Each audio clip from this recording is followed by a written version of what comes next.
Imagine subbing while I'm in the starting screen.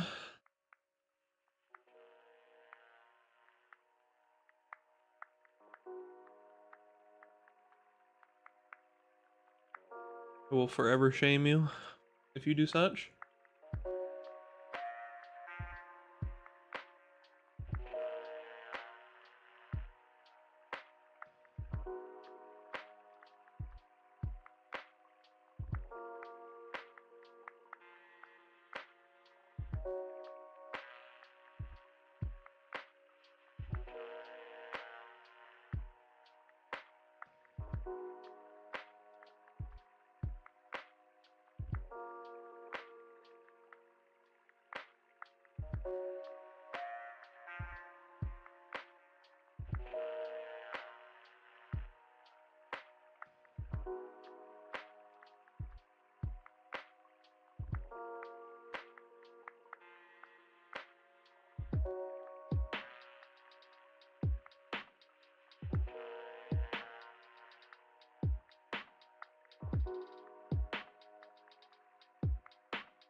All right, boys.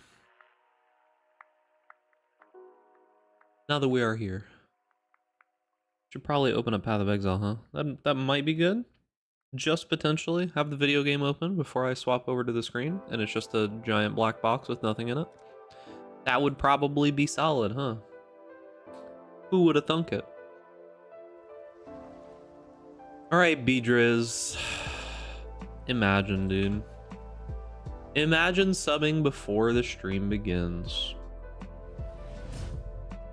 Where is it? Where is it? It should come through, right? Alert? Hello? Okay, whatever. B-Driz, thank you for the 39 months. Appreciate you, gamer. 39. And before the stream started, dude. Make sure to pet ducks in the chat. Appreciate you, gamer. Yo, what's up? Corey Little and X Corey. Both the Corys are always here. Well, my friend and I built this build today. Can you review my POB? I don't do POB reviews, and I haven't put out a build guide for it yet, so I would be a little careful with trying to do what I'm doing. As stated in my video, my gear is trash, don't follow it. The tree is okay, but yeah, we need to actually get real gear going today. That's the plan. We need to get some real gear going, and we need to do some farming. I'm gonna get myself reacquainted with the build real quick. Interestingly enough, this 18 Divine Orb is just like random stuff that sold in my stash as I left my character logged in. Like, that's where I got the 18 divine. I just don't think this is enough to craft all of the gear that I want to craft. Why is it not working? Yeah, so this is a kind of build that has a lot of moving parts, so I'm not surprised that you might be running into some issues and stuff. But typically the best way to get help with that kind of thing is the Discord, but I think I'm probably one of the only people actually running this build at the moment, if I'm gonna be real with you. I did look around, and there are like... Exilus is shutting down. Yeah, I've known about that for months. I was talking about that the other day, and people were saying I was crazy, but yeah, no, I remember them posting something a while back that they were done, right? Wait, why am I... Oh, okay. That makes sense. Yeah, I saw them posting a while back that they were done, and I mean, I'm not super surprised. Like, services like that tend to take a lot, and if you're not doing it as like a passion project, yeah, it's just gonna be hard to make money out of like making PoE stuff, to be honest with you. I think I may be addicted to your streams. Unlucky. Addicted to my streams of all streams. Ugh. The horror. Yeah, it's gonna be a slow week this week, mainly because Goob is transitioning jobs right now, and I am going to need to take my grandma to some appointments, and her appointments are like directly in my stream time, so I'll probably still stream on those days. It's just going to be like later. I know I'm already streaming later, but I do have some plans to get my stream times a little bit earlier again. They're not going to be like super duper early like they were I don't know, like 6 months ago, but they're gonna be a little bit earlier than they are right now. I don't want to be starting stream at 4:30 p.m. essentially, but I'll still be streaming relatively late. I do have some ideas for some builds though. I kind of have just been toying with random stuff in my head. Let me go through here. So you remember how like I made the video talking about like, oh, you know, Righteous Fire might be okay on the Chieftain, and you know, everybody clowned on me. So what I kind of want to do is I want to make a one purpose Righteous Fire build for Chieftain, and the way I want to go about it is I want to scale ignites specifically because it'll scale fire damage over time as well, but I want to scale ignites off of the explodey stuff and just farm juice maps with it. I want to see how well that works, because I think there's some cool tech with tattoos that could be interesting with that, and going off of like the 5% and igniting through that, because there's not really a lot of ways to scale ignite with like ignite chance with just random abilities, but you can scale it with something like barracks or something like that. It's not going to be super large radius, but barracks will still move that over, and it's just one ring slot. So that is an idea I had. I kind of want to do something with Shrapnel Ballista, but not, you know, like a giant Mage Blood build. I kind of want to do something with Shrapnel Ballista to see what we can do with low gear for a, either... I'm not exactly sure how I want to go about it. Like, my soul tells me that I should be doing, like, Impale Champion for that build. But that's probably just not the best way to go about it, to be honest with you. I want to do Impale Champion on Shrapnel Ballista just because my soul yearns for the Impale. But most likely it's just going to be some kind of Ellie version on, like, I don't know, Deadeye Pathfinder or something. But I want to do something a little bit more simple. I want to do that at some point this league, because I think potentially there could be something there. Impale Bleed. I don't know that you would ever go Impale Bleed for anything. Okay, so we need to start crafting some gear here. We need to start crafting and farming. Any room to explore besides what Jung did? The thing about Jung's build is that, like, he's showcasing a very specific setup of it. It has nothing to do with, like, making a well-rounded build. Like his build is good, right? Like it does a lot of damage and it has a lot of defenses, but it's also relying on mage blood and a absolutely ridiculous amount of crazy tattoo placement. I want to see at some point this league if I can do something a little bit more simple with that. Okay, so why is this music so loud? Beyond that, I had something else, but I don't remember what it was. Oh yeah, I wanted to mess around with the Sentinel of Radiance, but I'm not exactly sure what I want to do. I'm sure he has a simpler version. I didn't see anything. Okay. So let's see. Crafting and how we want to go about it. So in the POB that I had, I met my new favorite rare mob yesterday, Stink. Nice, dude. Farming chase items is no joke. Trying to farm a headhunter and the last 30 div is taking forever. That's how it goes, dude. All right, so let's look at the items that we need to craft. A lot of these are going to be pretty rough.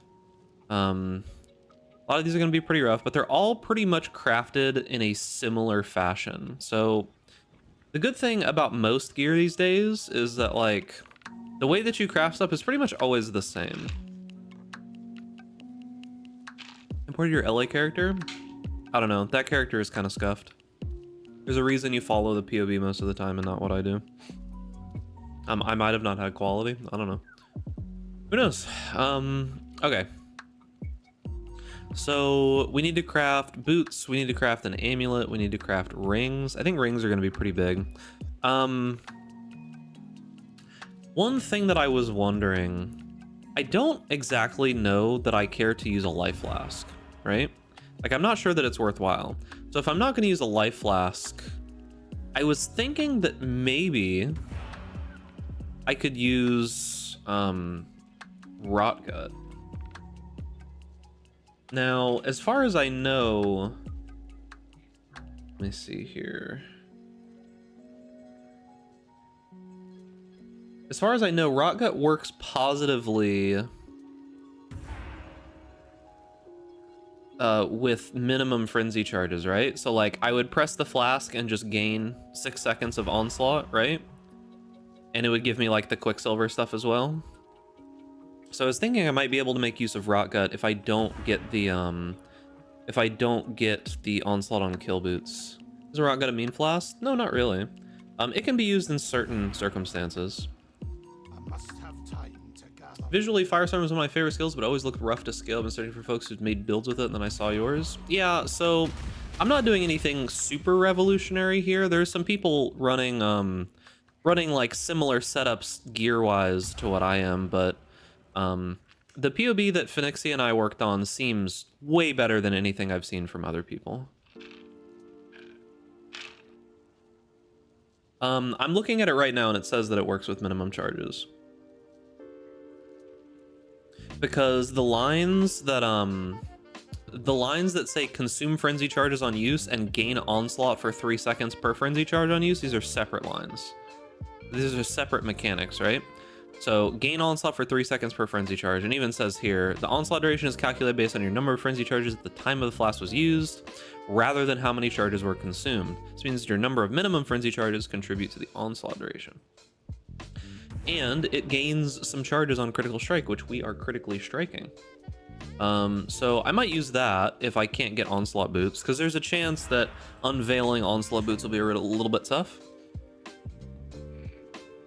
Just get onslaught on hit, synth ring, forehead. True, dude.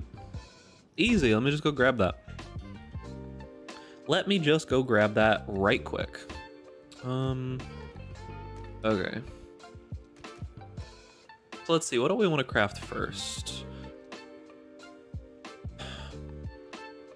People can benefit from a lot of unique flasks. Yeah, there's a couple unique flasks that are pretty good for it. What about onslaught on hit tattoo? The problem is we'd have to give up a +1 level of all intelligence skill gems, and this is actually pretty useful just in general. It gives us levels of like auras and other stuff as well. So I think just getting onslaught either through a silver flask, onslaught on kill with a pair of boots, or through rot gut is probably going to be the best bet. But yeah, There's quite a few unique flasks. It's actually one thing I haven't looked through yet, but I know there's quite a few that could probably benefit from. Let's see. So if we could balance, I mean, Wise Oak would be okay, but probably not. Taste Fade's good defensively, but it doesn't do a ton for us otherwise. We have a lot of Chaos Resist. So, I mean, if I was to use a Life Flask, I mean, we're going to have a shitload, and we're going to have a lot of recovery, so you could use Forbidden Taste, but I don't think it's going to be super useful.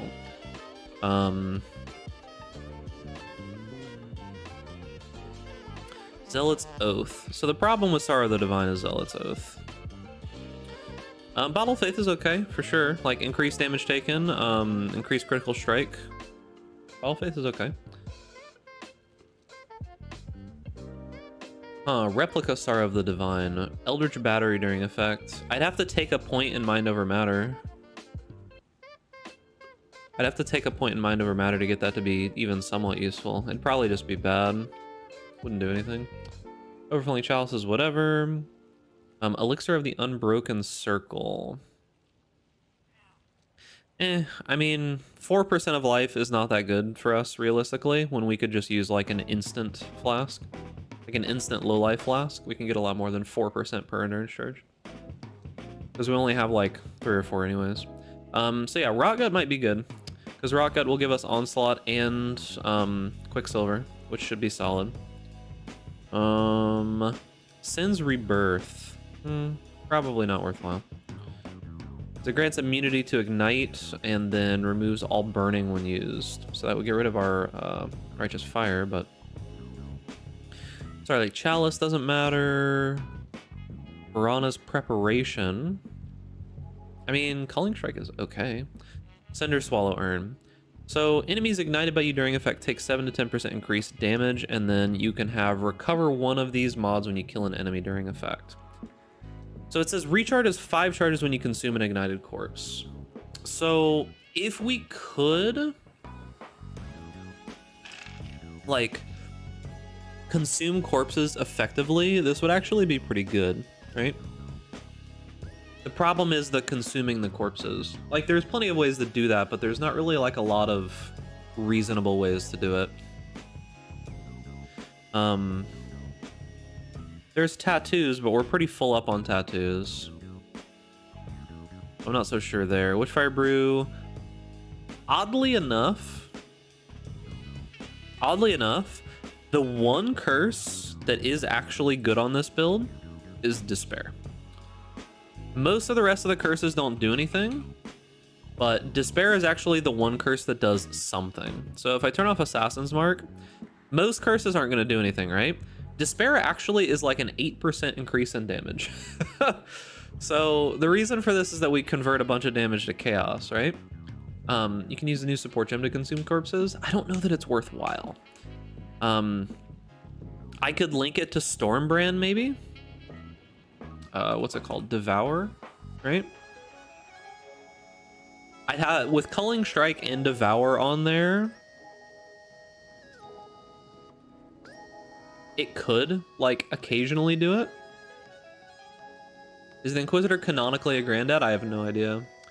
Wouldn't Punishment be better? Punishment's okay. I agree with Punishment as well. That was the other curse that would be pretty solid, but I don't think we're gonna go dual curse anyways. But yeah, it's like, we could put Devour on the Stormbrand if we wanted to, but I don't know that that's super worthwhile. Yeah, Punishment's good as well. But interestingly enough, Despair is one of the curses that actually does something. Aureus End obviously is good. However, expensive shit. Obviously, Progenesis is good. Like, obviously this is good. No doubt about it. Edziri's Promise is not terrible, actually. Like, it's not terrible. It's not great. But, I mean, if you didn't need any other secondary mods from an Amethyst Flask and you just had infinite flasks, it's not terrible. We don't use like Avatar of Fire or anything, so gain elemental damage is extra chaos, and chaos damage leeches life is okay. It's not good, but it's okay. Dying Sun only really gives us area of effect. The additional projectiles doesn't matter. The rest of this is pretty useless.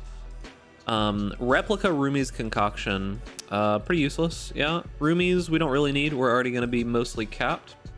Any tip for me, someone who invests 10 divines in a build, and when I feel like I get currency instead of investing more, I feel like playing something new? I mean, that's just going to be a perspective change. To me, it sounds like 10 divines is a lot of money for you. So if you can get to the point where you feel like 10 divines is not a lot of money, then you'll probably feel a little bit better investing more of that into one character, right?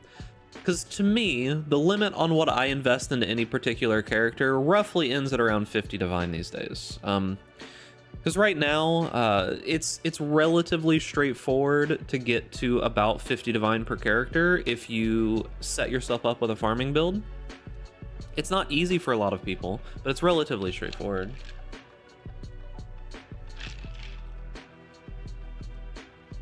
Like right now, it's easier to make currency than it ever has been, ever. But conversely, you also need to invest more into each build. So I know 50 divines seems like a lot, but as time goes on and the game goes more and more and more in this direction, you just really do have to like invest more into each character and learn how to farm better. Because the thing about it is that like there's plenty of ways to make money in Path of Exile, right? Not all of them are equal though. There are ways in Path of Exile that can make you 1 or 2 divines per hour, and those are fine, but typically what I would personally say is that you should probably get 1 or 2 comfortable farming things in your like repertoire that you can do and get really good at those things, right? Really good at those things. And then once you learn how to farm up to 4, maybe 5 divine an hour, when you really push it, all it takes is a couple hours of farming to completely fund one entire character, right? I would say that if you are someone who plays Path of Exile for a month or 2 per league and you like playing a couple characters, your first character should always be a farming character, right? Just put the investment in of spending a little bit of time getting that farming character together, and then you can have money no matter how terrible your 2nd, 3rd, 4th, 5th, whatever builds end up being, right? Because like, how do you know what a farming character is? It's one that is designed specifically to do a farming strat. Case in point would be the lightning arrow character that I made, right? This character is legitimately just designed to do a farming strat, right? That's all that this character does, nothing else. It doesn't boss, it doesn't do like sanctum, it doesn't do any of that, right? This character, I put it together specifically for the purpose of farming delirium maps, right? So that's the idea. My concern with doing high investment farming, make 4 or 5 devours, always scares me. So the thing about it is that you just need to learn the idea behind margins. So in particular, with like the farming that I do on this character, right? It pretty much always works. You just need to go check your margins, right? And I don't even invest that much, right? So I'll show you the way that you check pretty much any farm strategy, right? Okay, so this character, right? This character farms 80% delirious maps with like 4 sextants, 4 scarabs, all that kind of stuff, right? So this particular character, I use delirium orbs and I use 4 of them per map. So when you look at these, right, currently these delirium orbs, diviners, are 21c per. That seems like a ton, right? Wow, you're investing 80 chaos per map in just delirium orbs, right? However, if you go over to currency and we find stack decks are currently at 2.5, higher than that most of the time, right? This is the base rate, 2.5 chaos each. If you go to the trade website and you just look at like, you go to bulk item exchange, you go items I have stacked decks, items I want divine, right? And then you just look at this, dude. 65 stacked decks per divine. 65. That's crazy. You get 65 stacked decks in one map. One map. So yeah, you're investing 80 chaos, probably close to 100 chaos in every single 80% delirious map, right? At least 80, at least 100 chaos, right? However, every single delirium map, you're making a divine. So and that's just the base margins, right? That's before any other drops. That's not counting anything else. So the idea is that I know that investing 100 currency like per map is scary, but as long as you check to see, okay, like what are the like actual amounts of money that you're making per map? Like, yeah, you're investing 100, but if you're making back 230 per map, you're making 130 chaos per map, just base, right? So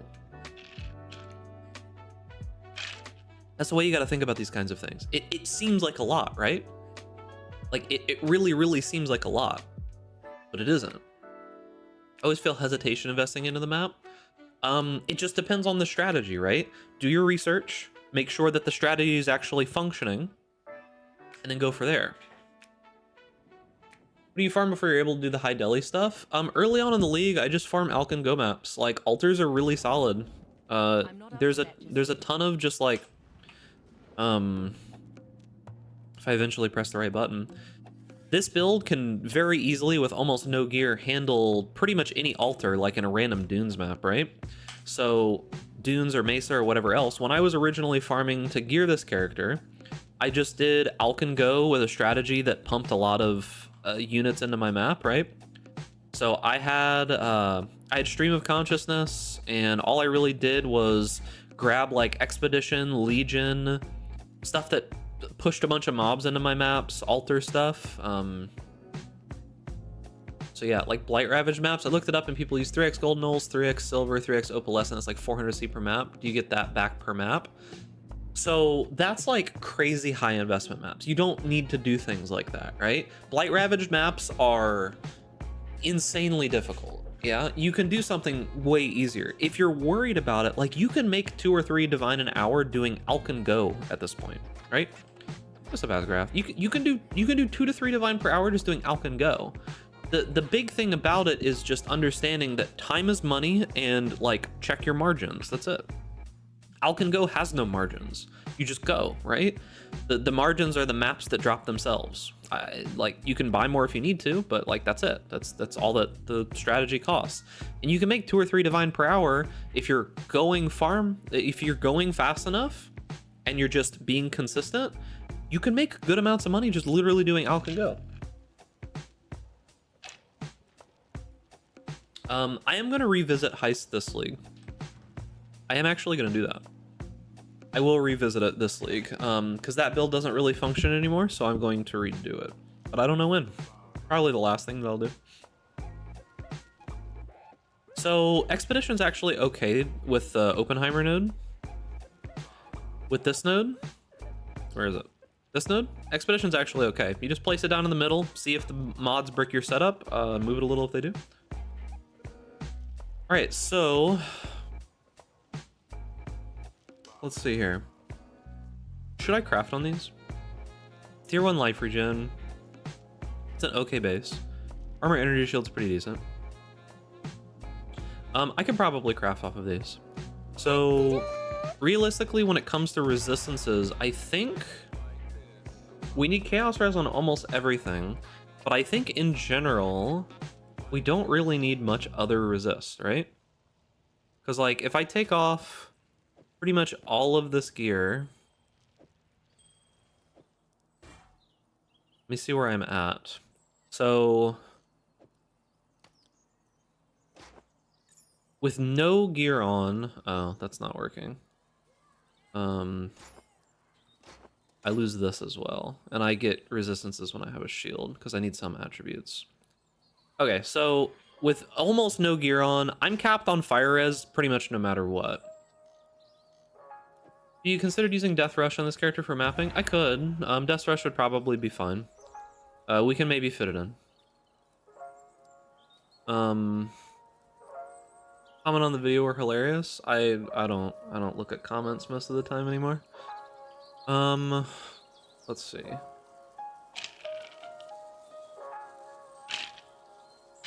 Comments are bad for your mental, regardless of if they're positive or negative. Alright, let's see. So we probably need like one of each resistance roll minimum. We probably need one of each resistance roll minimum.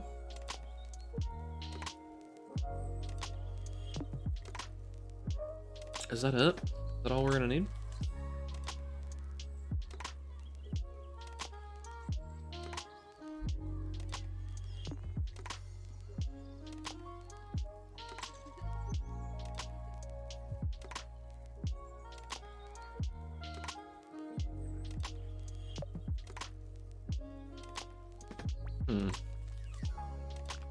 Why are we so ridiculously over here?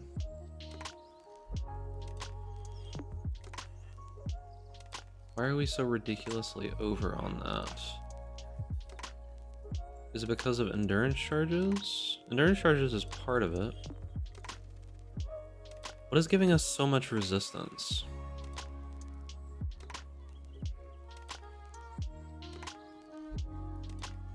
Ruby Flask is part of it.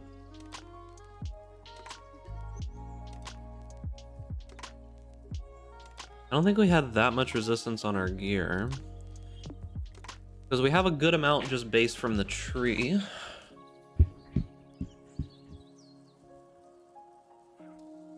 I have it in configuration? Ah, I do. There we go. Okay. Okay, now that looks more correct. Okay. So without the Ruby Flask, without endurance charges, we are at a little bit over. So it seems like essentially we need a resist roll on the boots, which shouldn't be hard to get. And we need a resist roll on the gloves, which shouldn't be hard to get. And that's about it. Like a tier 2 resist roll on those two pieces of gear. And then that should be good for the most part. That is with all of these nodes taken, though. Is with all of those nodes taken and all of these nodes taken. This is a 97 POB. So we'll need to level up a little bit more because I don't think I have all of that. Yeah, so I need one additional point there, and I need one additional... Oh, I already have one there, so I just need one additional point there. What's up, Serial? It's going. So that should be fine. I also need 2 additional points here, so I need to level up 3 times? Yeah, roughly. 3 times shouldn't be terrible. We probably won't do that today, though.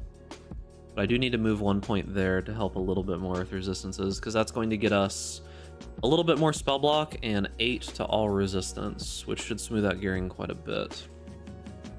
Alright, so we should craft the boots first. I don't think that we craft off of this pair of boots. I don't think we craft off of this pair of boots. Don't think that's the play. Plus 4 tacit leadership's price. Yeah, I looked at Corey's build a little bit. It looks pretty good. If that's what you're talking about. Alright, let's see here.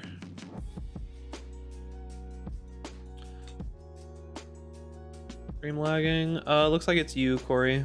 My end looks fine. No issues.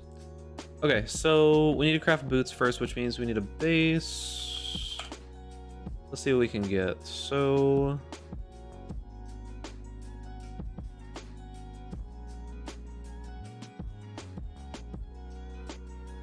boot.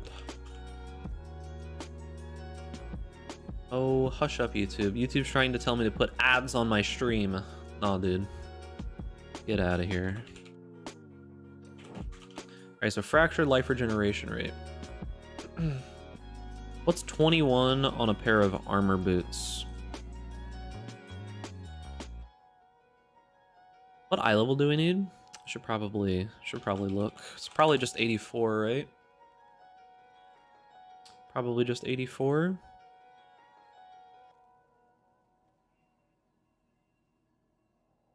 $86. Gets you higher movement speed, but we're going to be doing unveiled movement speed. 84. Oh, they have to be 85 because of tier 1 life regeneration anyways, so it doesn't matter. I won't be able to see 21 if I don't have... Or I need to do online. Okay, so... Goliath Greaves are good. Goliath Greaves are a good base.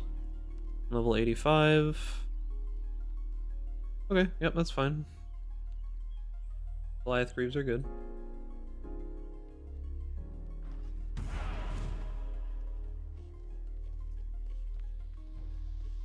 Okay.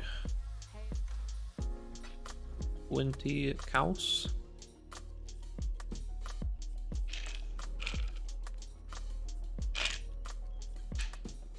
$42.50.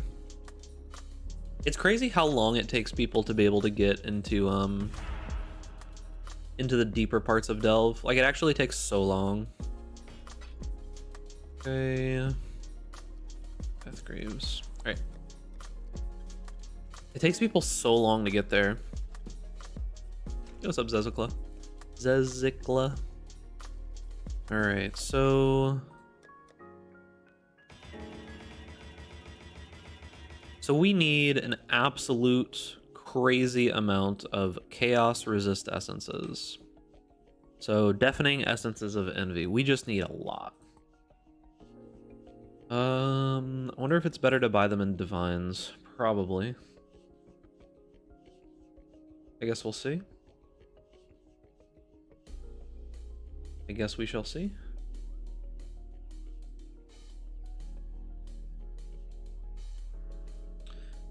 One divine to 32 deafenings. What are divines worth right now? 230. 230 divided by 32 is 7 chaos each. That sounds about right. Sounds about right. 7 chaos each. Yeah, that's about correct. Alright. Probably want to buy 2 divines worth, to be honest with you. Because we're going to be crafting a couple of pieces of gear with deafening essences of envy. Be crafting a couple pieces of gear with them, so we probably should grab a bunch. He just had improved Hex Blast damage. I don't know Hex Blast that well, to be honest with you. I really genuinely do not. But that was fast. How did you get pain attunement? Oh, did Corey use a tattoo? I also can do screen explosions. Alright. Yo, what's up, Star? Alright, essences. Okay, so essentially we are hitting this with chaos resist essences until we get a tier 2 or higher resist roll. Suffixes cannot be changed. Veiled Chaos Orb, Craft Life, Slam. Right? That's the play? I think that's the play.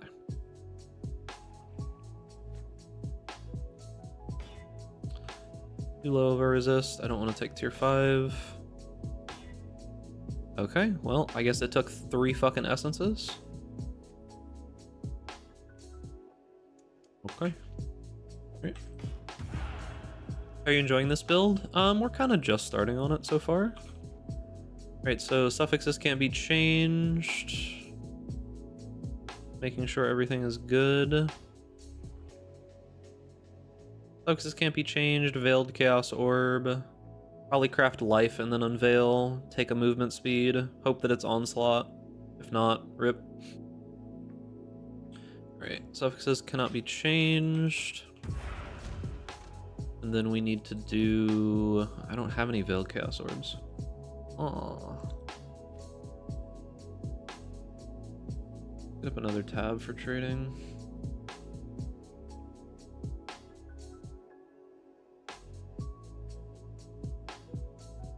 Chaos. Items I have, Veiled Chaos Orbs.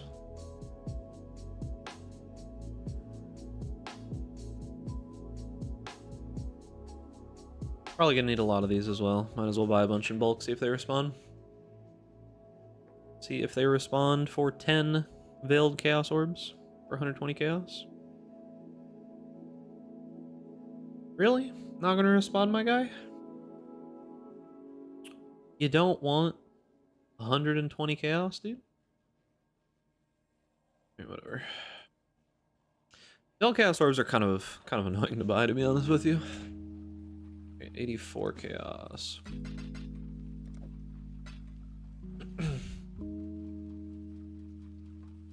He's in the Sanctum Archives. Okay, there we go.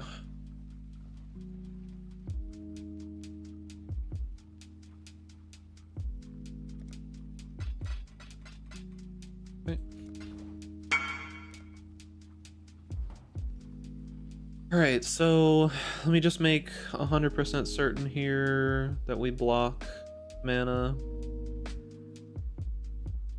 Build mods. Mana has 1,000. Yeah, it's mana. Okay. Is mana. Almost always mana. Seems beyond the initial drop off this league is very good retention. I think the people who stick around most of the time have lots of stuff to do. Like Sanctum is here, which is pretty cool. A lot of people enjoy that. There's lots of new like build type stuff that's pretty interesting with tattoos. Alright. Alright. Oh fuck, I just fucked up so hard. I didn't do the Veiled Chaos Orb first. Well, there goes 2 Divine. That's what you get for fucking... That's what you get for fucking... doing too much stuff in between. Alright. Then we do mana. Okay. Now we unveil. Yeah, that's what it is. Alright, so we hope that we hit movement speed and onslaught on kill. We got a chant. Oh. How did I even... Blessings. We got a void being chilled. Not ideal. Not ideal. But it is what it is. This is okay. It's movement speed. It's not like it matters too much. Okay. And then we craft life and we slam something.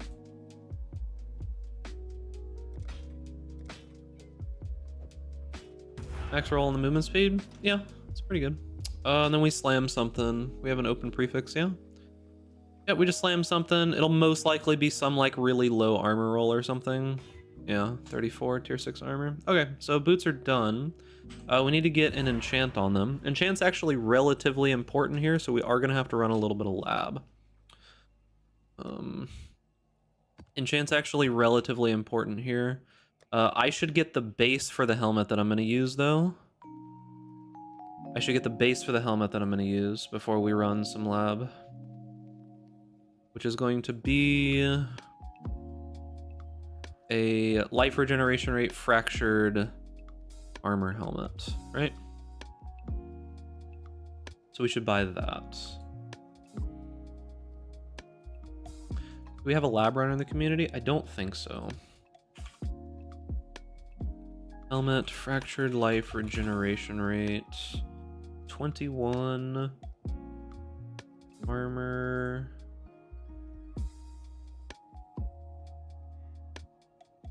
It could be energy shield. Like energy shield's okay. Okay. I don't know what the best type of helmet is. Should also grab the helmet for your LA character in case you hit Berserk effect. Oh yeah, that would be good. I could do that too. I could at least put it in my stash. Strength int, best helmet would be like a Praetor crown or a Prophet crown. Best strength helmet would be Royal Burgeonet. The Samnite helmet's actually not terrible. Or Ezomite. Ezomite Burgeonet is actually pretty decent. I might as well go for Royal Burgeonet though. Is that more expensive? No, it's actually not.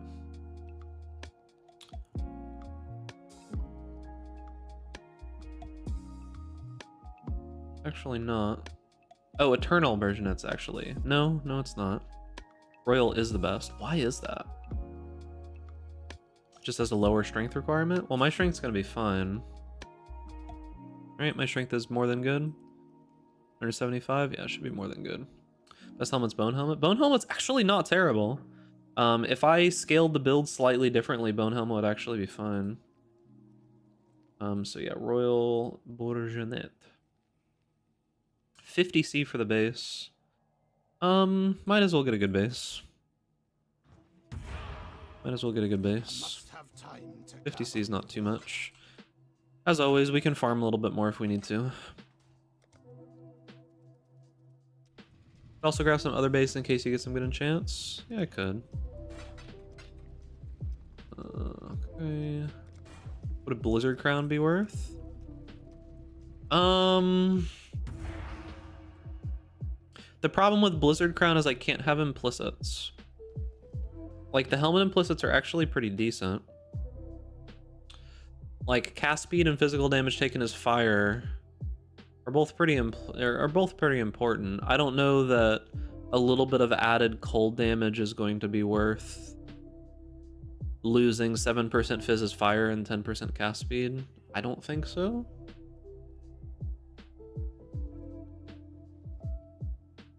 Influence helmet would be an option later, like a big influence helm for sure, but we're trying to be reasonable at the moment.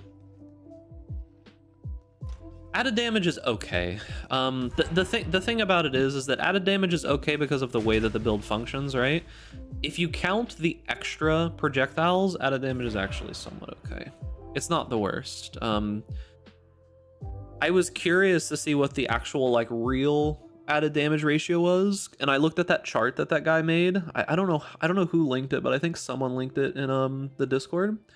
I looked at that chart that guy made, and Firestorm is like mid, like in the middle of the chart when it comes to added damage effectiveness. It's like a little bit above mid, I think. It's okay. It's not the best, but it's okay.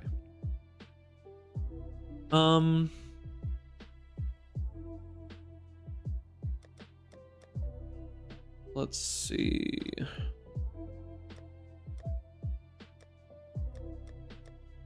Well, the thing about added damage is scaled based off of like how effective the damage is, right? Even though Firestorm only has an 80% effectiveness of damage modifier, right? Effectiveness of added damage, that's not the end of the story, right? Like, for example, something like Ball Lightning. I can actually just look at the gem. Something like Ball Lightning, yeah. Ball Lightning has 60% effectiveness of added damage, but added damage is actually super, super good on Ball Lightning because of how many times it hits. So the real effectiveness of added damage here is way higher. Same thing goes for Firestorm, is that the real effectiveness of added damage is still significantly higher than 80%. Because the added damage is getting multiplied by 325 on the main hit, right? And then it's also hitting however many times extra, so the effectiveness of added damage is closer to like 300 or 400%. That's not like the best in the game. There's definitely stuff that's better than that, but it's still pretty decent in the scheme of things, right? So yeah, it's not like the best. It's like mid. It wouldn't be the ideal way to scale it for sure, but it's okay. Okay, so we need to. I mean, well, yeah, added damage is never going to be better than certain other things, but what I'm trying to say is that it's not like the worst possible thing, right? In this case, it's not going to be better than like cast speed, for sure.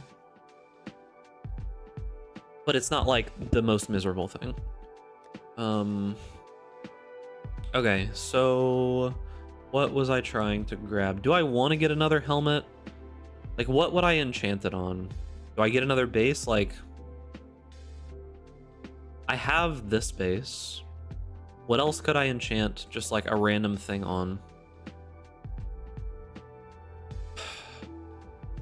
Do I just go buy like like a random eye level 85? I don't know.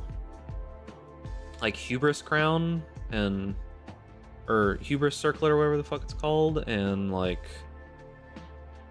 LA helmet. Oh, yeah, let me just do that. Let me just grab that helmet. I'm not gonna worry too much about a bunch of other random enchants. Of course, I say that, and then I'll miss out on like some like 20 divine spark helmet or some shit, right? But, I mean, it is what it is. Right.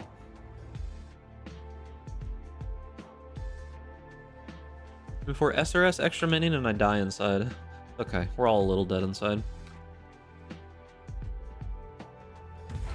I read a comment on the video. One guy wanted to turn the build into a jug that played Forbidden Rite and support it with sacrifice. I mean, I can respect wanting to absolutely just kill yourself instantly in PoE. I feel that, dude. I get it. Sometimes you're just not feeling it, dude. Sometimes you're just like, man, I just want to commit die. All right, so Eternal Lab. Today is not a great Eternal Lab. That's unfortunate. Yeah, there is this like fascination that people seem to have with taking an archetype for a build, because I think that it would actually work with a few different spells, right? Like, I think you could probably make Blazing Salvo work. You could probably make Body Swap work. There's a couple spells that you could probably make work, right? But just going to a random chaos spell doesn't make a ton of sense. Well, we are doing Uber Lab. The Uber Lab's pretty bad. Golden Door. It's actually not that terrible. 8 rooms. But it doesn't have, like, good things for Uber Lab, right? Like, it doesn't have, like, good modifiers or anything. Like, if you're a lab runner, today would not be, like, a great day to be running Uber Lab. But for just like trying to get through a couple of times, it's not terrible. Oh, I should probably turn auras on, huh? That would be good.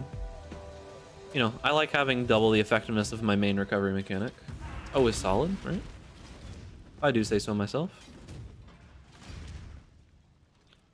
Oh, okay. Yeah, I'm in the right spot. One whole dark shrine, dude. Easy. Yeah, I think that we'll probably have to use Rot Gut now, because I don't know that we want to use multiple. All right, so here's the thing. I need to see how actually tanky we are to like most effects before I give up on the life flask, because low life petrified blood builds have like the best life flask in the game, and it's not even close, right? Like, their life flask is insane. It's so effective. Because you just get essentially like a full power life flask that happens instantly. So it's really hard for me to reasonably drop that, but there is a chance to where it's just not actually useful because we don't need the life recovery, right? Between Leech, wow, I just got hard giga trolled. Between Leech and everything else, I just don't know that it's needed, yeah? Because we're going to be recovering like 10,000 a second, and are we ever going to care about having a life flask? I don't know that we do, ever. Because, like, is my reaction time even going to be good enough? That's the question that I'd have to ask myself. What are the best support gems for Firestorm? Depends on what you're doing. What is this layout? It depends on what you're doing. There's a couple good ones though. I care if you don't read map mods. I mean, if I don't read map mods, I'm just gonna die anyway, so.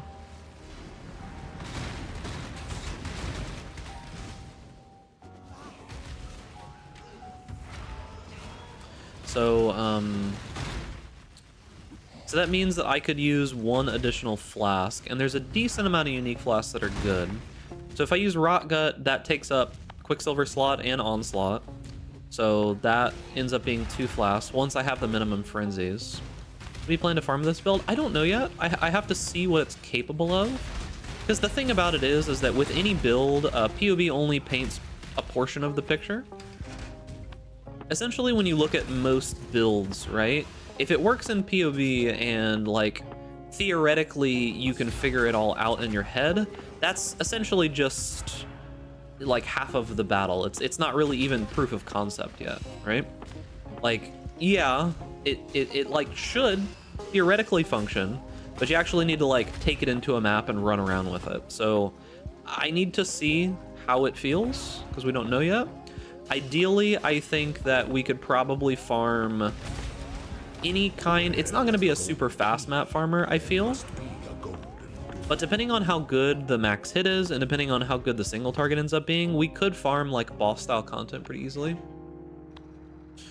Trust me, it's not worth farming the region yourself unless you get really lucky. Just pay for it. I'm just going for anything good. The boot enchants are pretty limited. I'm just going for anything good. I'll take pretty much whatever. The region enchant will be super nice, but I'm just going for whatever at this point. Worst case, if later on it feels like we need more recovery, we can go and get the proper boot enchant. But as for right now, not too super worried about it. You know if ballistas can be removed from your LA build? Can they be removed? Sure. Should you remove them? Probably not. Like, do you have Headhunter? If you've got Headhunter, then remove whatever you want. It doesn't really matter, right? The thing about the ballistas is it's just like an independent amount of damage that you can add to the build for a single target with almost no downside. Well, you say super easy to get, but giving my boots to a lab farmer and waiting X amount of days is not that easy to get. Right? Like, it's definitely not that easy to get.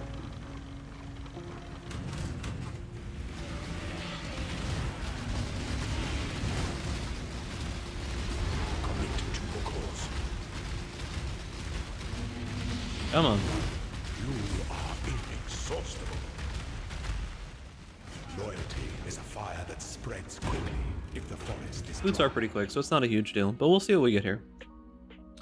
If I get cast speed on a like kill, I'll keep that for a while. Yo, Jaguar, thank you for the 500 bitty boys. Appreciate you, gamer. Make sure to that is the thing that I say for subs, but thank you. You could pet ducks in the chat. I don't give a fuck, dude. Appreciate you. Pet him, dude. He's lonely. He doesn't get enough pets recently. I'll do like 4 or 5 labs. I don't really care too much. Lab today kind of sucks, but I'll do like 4 or 5.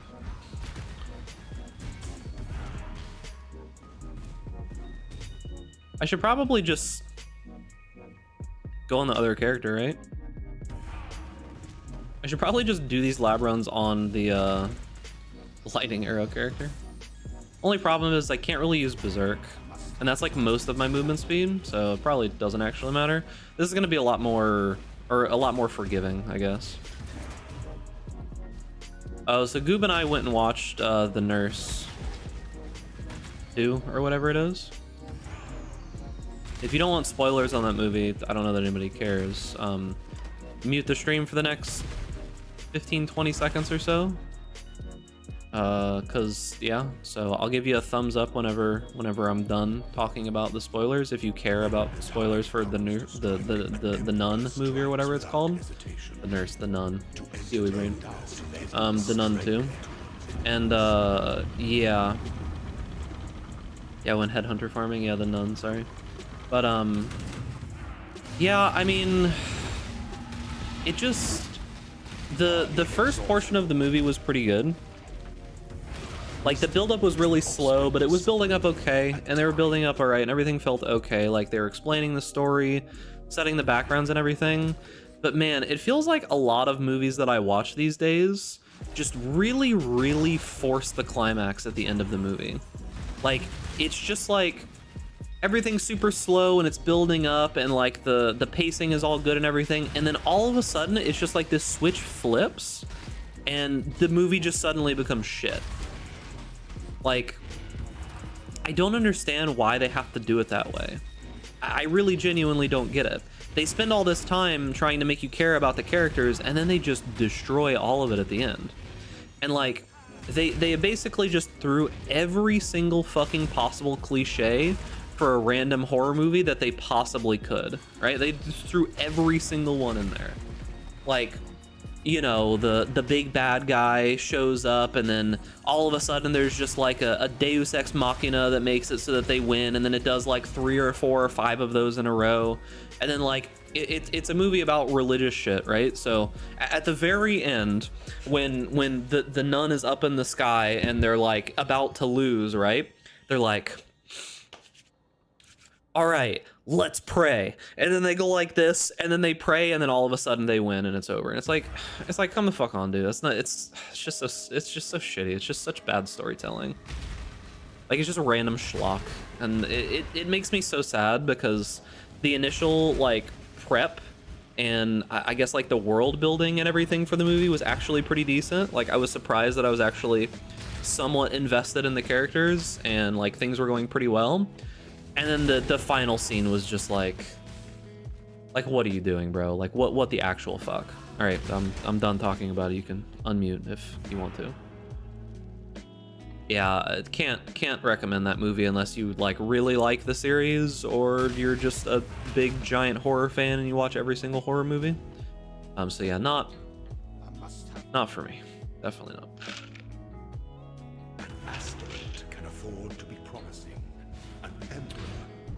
Supposedly, the first one was very similar, yeah.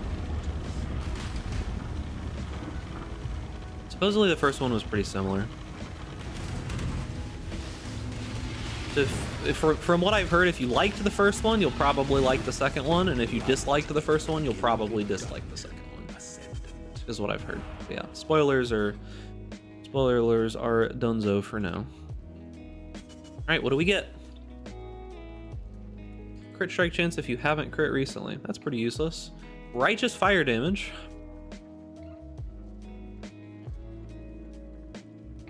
Mineral's Cry and Frost Blink increased cooldown recovery rate.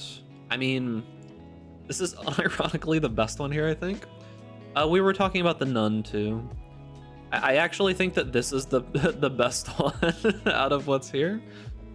I mean, we used Frost Blink, right? Why not?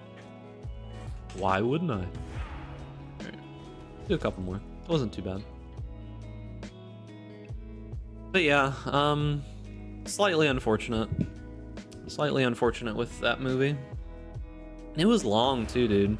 The Nun 2 was like 2 hours. I was expecting it to be like 90 minutes or something, and then I'm like looking at the clock and I'm like, holy shit. This movie's so long, and they still forced the ending so hard.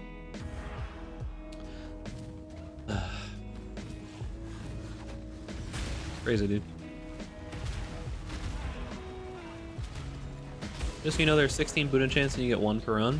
Yeah, like I said, I'll do a couple. If I get something acceptable, I'll keep it for now, and then later on, when I decide to like do the final touches to the build, I can give it to somebody at that point. Like, I'm not that worried about it. I just like having something. Makes me feel better about the character to have a little bit going on with it, you know? Wait for pen boots? No, pen boots are useless. Cast speed, regen, added damage is okay. Could have made 12 div in these 2 hours. Yeah, true, dude. Well, probably closer to 8. It's not all about money, though. I have, like, good ways to make money, and I can make it quite fast, so I'm not too worried about just spending a little bit of time doing something a little different, you know? But yeah, penetration's actually completely worthless on this build, since we are a servant of God.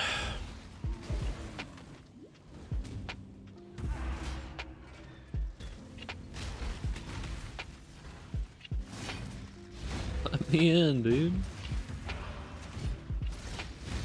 Yeah, it was interesting. I was looking around and I saw like 2 or 3 people running similar builds to this, and all of their setups were so like not good. I don't want to say bad, but like I don't know why people are so afraid of going low life on an Inquisitor. It doesn't make sense to me. Like, if you're gonna go a spell Inquisitor, like, why the hell would you not go low life?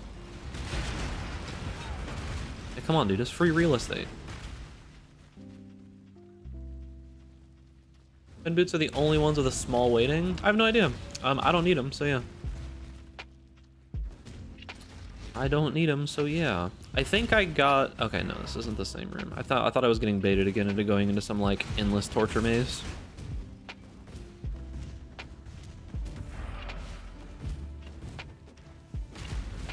endless maze of torture.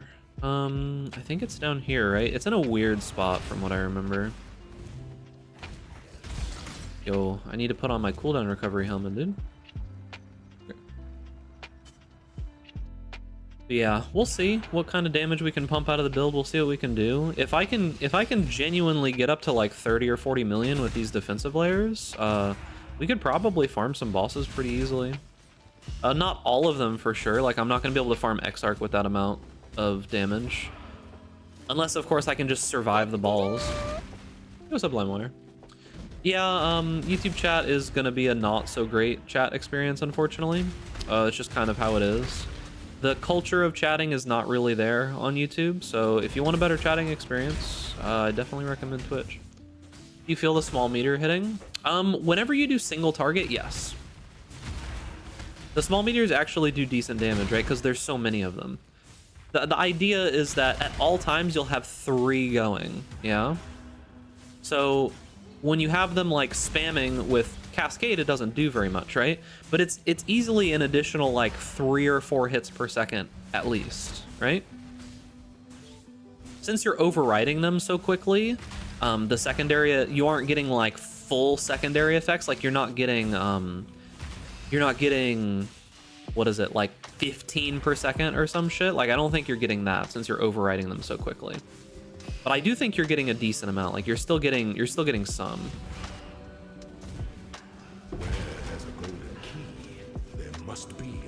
And on top of that, it will help with your damage uptime because you will be getting all of those meteors if you have to like move and you're just like running around while the meteors are still hitting, right? Like the little hits.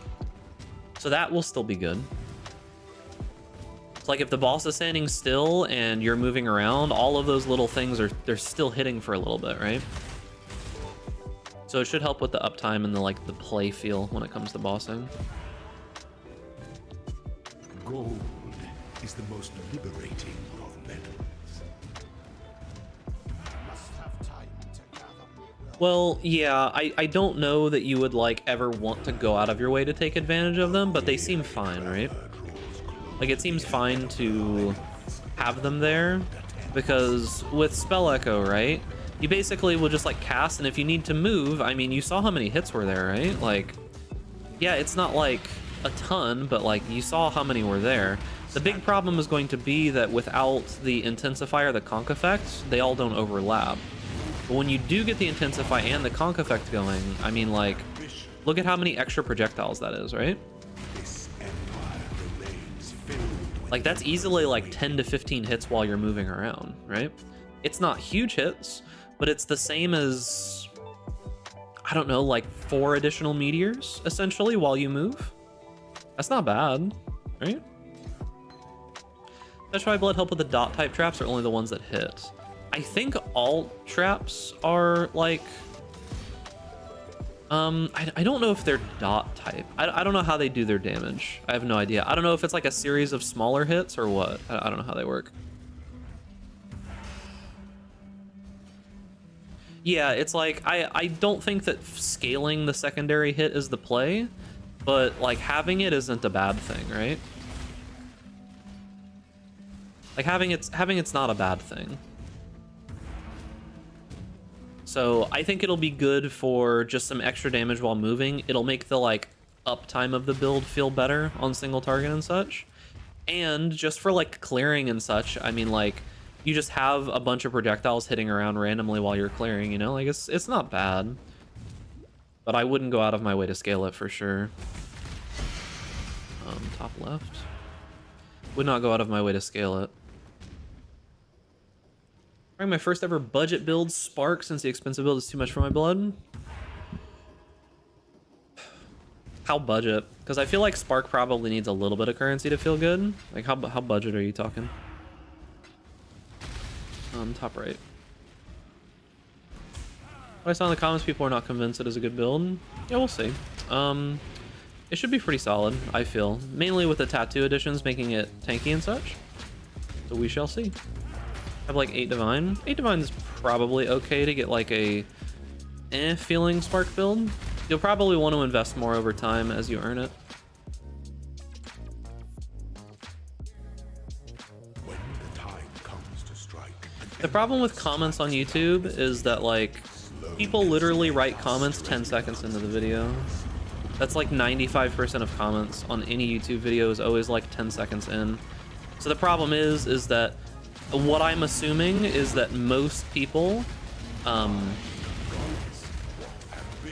probably looked at like those league start POBs that exist. There's like a PoE vault guide, and then there's like a build from last league, and the Crucible build from last league had like at most like 15 million DPS, and that was like at most.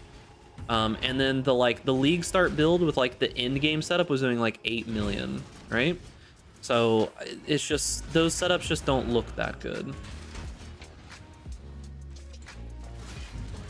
They just don't look that good.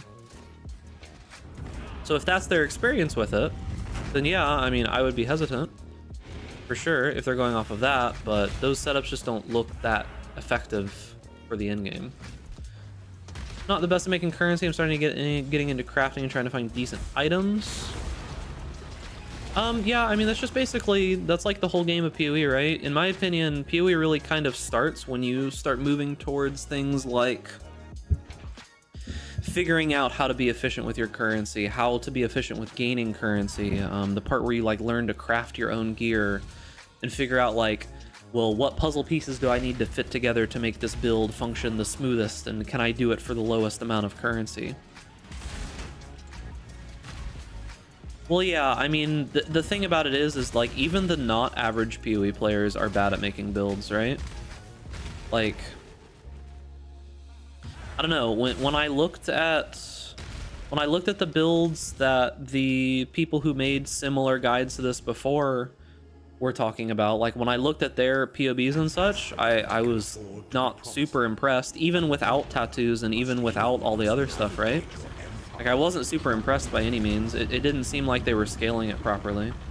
Like, they were just leaving so much on the table.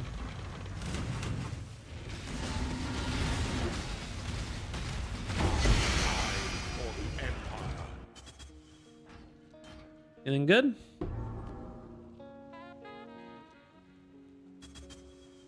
Interesting. Tier 2 suppressed, tier 1 dexterity, and tier 3 cold resist. If that was like a higher cold resist roll, you could probably do something with those boots. Kind of unfortunate.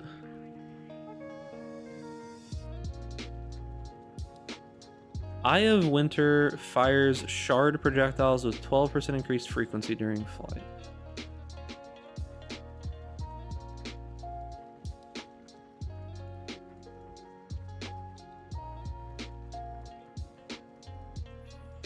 I don't think that's worth anything. Yeah, there's almost nothing that's actually worth anything.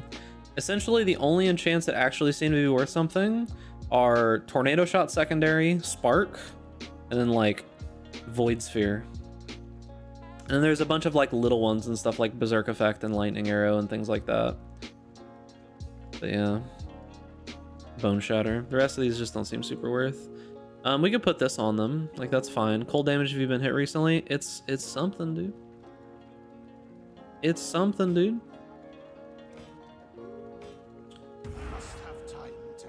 Yeah, the big boy ones are definitely worth a lot, but most of the rest of them, besides like, you could get ones on very super specific helmets that like very super specific builds use, and those would be okay.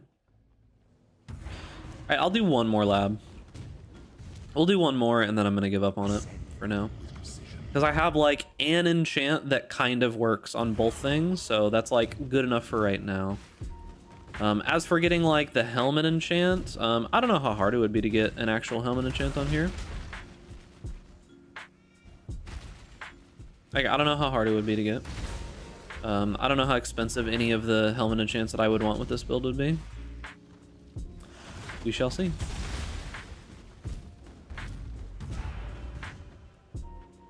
We shall see.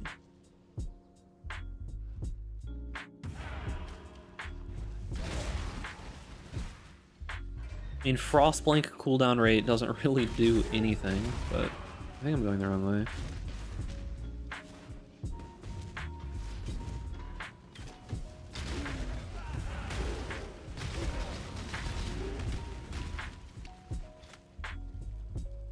feel like your average person, other people who complete the Atlas can get 80% of a build. Getting that final 20% is hard.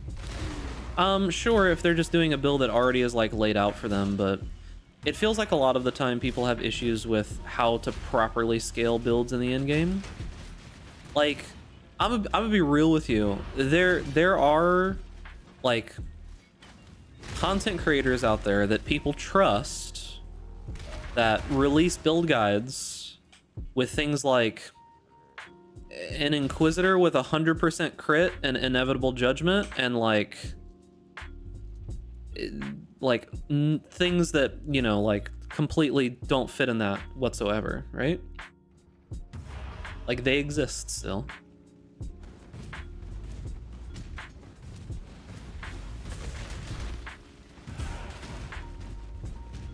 A locked door merely encourages curiosity.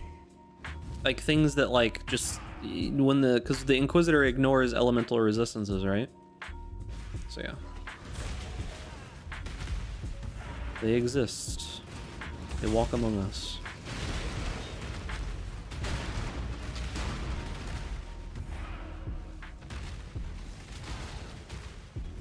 So it's like even some of the best like regarded community members still make mistakes. They still do dumb shit. Like, they still don't get things correct. So it's like, I don't know. I feel like a lot of the time, from what I've noticed at this point, is that it feels like I saw that post by what's his name, Localhaul, on Twitter, talking about like how people feel like they can't post anything but like the most ruthlessly efficient high tier super meta build guide, and it's like, are you canceling yourself? Like, what are you doing? Why couldn't you post just like some fun shit? Like, I don't know, man. Like, just think up something. Like, if you want to post a video for something, just think up something clever that'll draw people in with some kind of mechanic, and just post a video talking about the build, and you had fun with it, and if people want to follow it, they can follow it. There's a POV, right? Like, not everything needs to be some big giant build guide that everyone is going to follow. I think people still like just random weird off meta stuff a lot of the time, right? Like, people still like that kind of stuff. It's interesting. Like, there's a whole section of PoE that just is so completely void of content besides like a couple of people, just because everyone is so busy chasing the most ruthlessly efficient thing ever. Right? It's like, yeah, those things are cool, but if all that you do in PoE is just sit there and look for the most like crazy powerful builds at all times, and that's the only thing that you look at, it's just going to be like a sad journey, because people like Jungrown or someone else are going to find it before you, you know?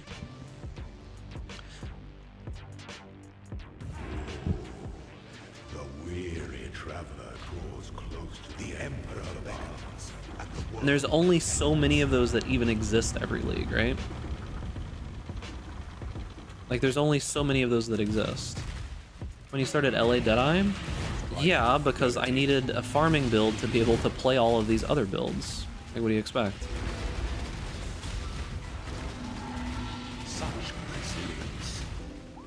Like, if you're gonna play a bunch of off-meta trash that might be terrible, you need to be able to make a currency to fund that terribleness, right?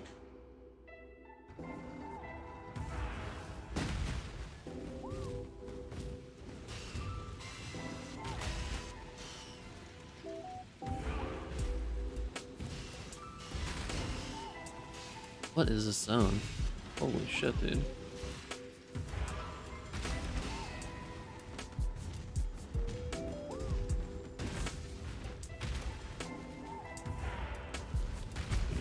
Yeah, it's like, if you're going to play for the entirety of the league, you're kind of forced to play something that you know works, because otherwise you're just going to set yourself insanely far behind, right?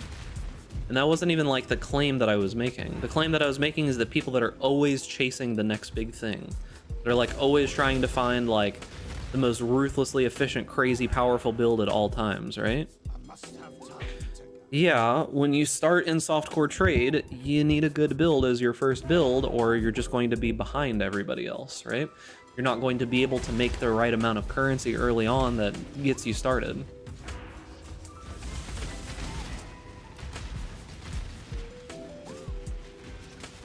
But then if you take all of that currency and just play the same exact meta build that literally everyone else plays, and that's just all that you do for the rest of the league, it's like, I don't know, that just doesn't seem super fun to me.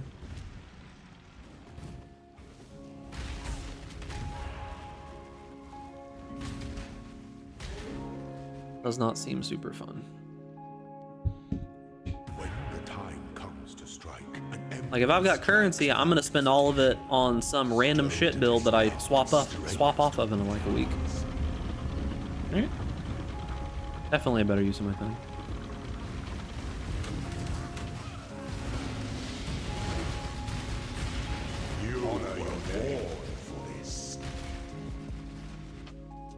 Wisdom is the offspring of suffering and time. I feel like if you're trying to farm Headhunter or something, realistically, I know people say things like, oh yeah, he's crazy because he farmed Headhunter in week 1. Like, I would never be able to do that. I'm not good enough at the game. The thing about it is that the earlier in the league it is, the easier it is to farm those items. Like, Headhunter, Mage Blood, all those kinds of like big, crazy, powerful items are so much easier to farm early in the league, right? Tried this Epoch? Yeah, it's okay. I didn't super love it where it was at the last time I tried it, but whenever they release the like big SSF reimagining change where you can have like either just better drops or you can trade with people, whenever they release that, I'll probably revisit it. But until then, the Rune Master looks cool, but I'm not like super hyped or anything. I'll probably play something like the Rune Master whenever I do come back to it, but I'm waiting for the bazaars and whatever change.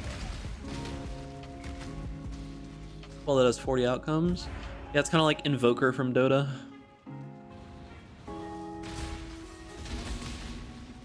Just not sure I can no-life PoE like that at League Start. You don't even really need to like no-life it. You can play 3 or 4 hours a day early on, and it's still going to be easier, right? The first day, just focus on finishing the campaign. The second day, focus on finishing maps. The third day, focus on gearing. Fourth day, focus on farming. I mean, and then you just farm from there, right? Get your build up to the point, like if you're doing LA, right?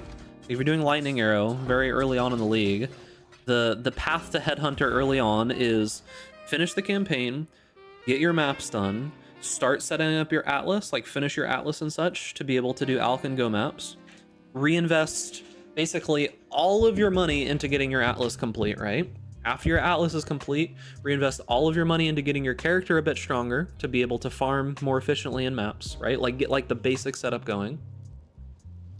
At that point, you should be able to do like, you know, get your, when I say reinvest into your Atlas, like get carries for, you know, Maven and for Uber Elder, finish off all the little straggler maps, and then start doing Alch and Go maps and just pump them for a couple hours a day, reinvest all of that money into the build again so that you can be able to do like 80% Delirious maps or something like that, or whatever you want to farm, and then go from there. Mana regeneration rate, arc damage, consecrated path, teleport range. All right, we're done, boys. Should I always do the side quests? No, most of the side quests are useless, but you should definitely do the, like, you should type /passives and you should do all of those quests. Like once you finish the campaign, type /passives and then just do that list of quests. All right, so I don't know what resist we're gonna need here. Those are okay. Mageblood is usually more expensive than a mirror. Sometimes, yeah, sure. Okay, let's see here. I need to recolor these, and I don't even need them linked. I just need the top 2 links. These are pure armor boots, and I need green, blue, blue. 1 green and 1 blue. Oh, I need the green to be linked to a red. That doesn't work. Can I link all of them? Faster attacks isn't going to link to anything, so it doesn't matter. Yeah, probably doesn't matter.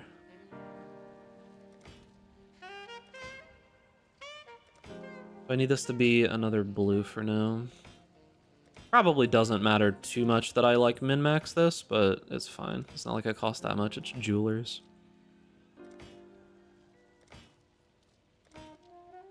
I really wish there was a button for crafting on the keyboard.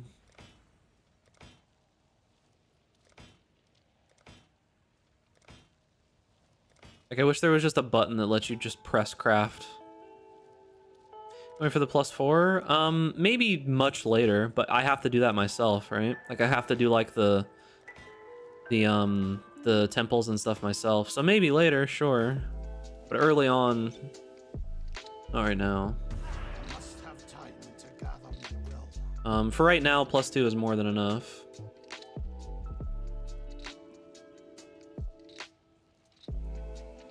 Yeah, but getting like levels on wands and amulet is quite a bit harder. Like, it's just significantly harder to make those kinds of things, so... if I want to do plus level stuff, I can always recraft it later, but I want to get like the base set of gear first. I don't mind recrafting, like that doesn't bother me at all. Okay, so we've got that now. Alright, so we need to swap this to lightning resist. What's gonna be on our helmet? Intelligence is what we need to hit.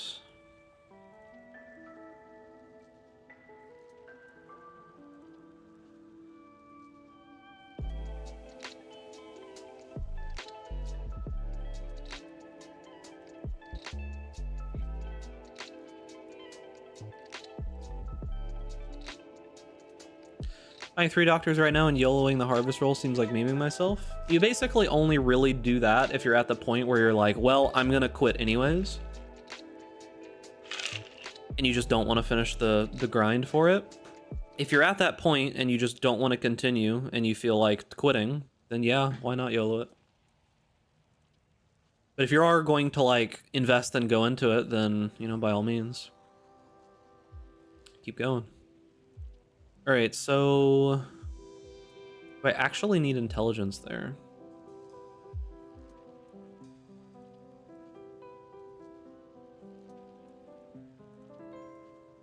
I don't, but it does help.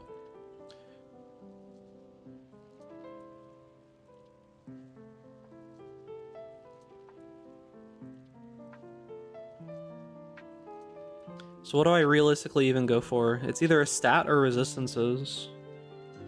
I guess either or is fine. Like, I can just go until I get either like a high tier resistance or a stat. I probably should go for a stat. Strength, dexterity, or intelligence. Can I even hit int on a strength helm?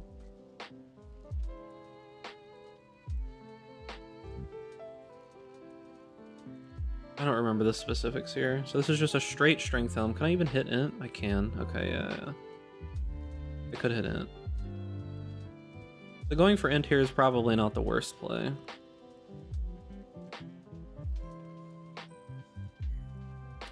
Gonna be a lot of essences though.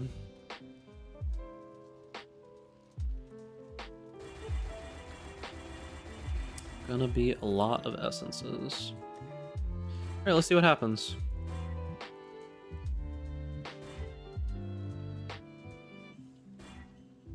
Man, that global accuracy mod. Oh, dude. Tier 4 fire is not good enough. Neither is that tier of fire or that tier of fire. Good armor percentage, but... Or that tier of fire. Can you stop giving me, like, low fire tiers?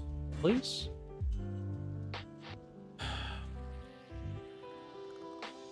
Is that keepable, actually? I don't even need to do the I don't even need to do what's it called. I could probably just keep that.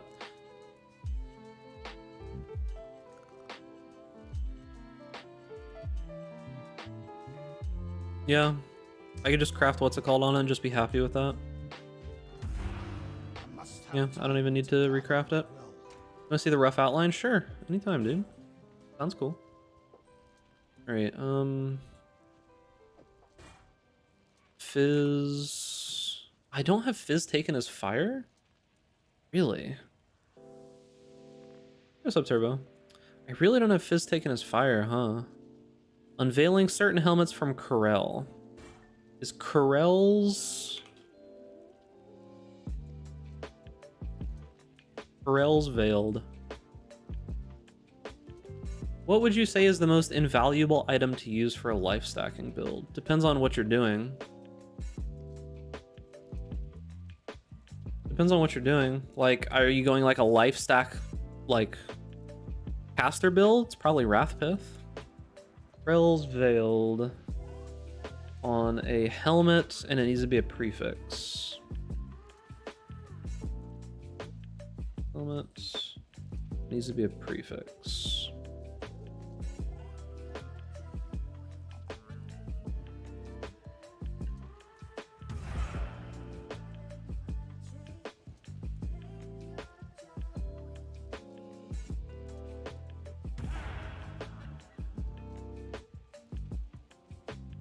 Let's see. Oops. Oh god. Holmes Heart, Replica Emberwake, Dissolution of the Flesh. Man, what is this?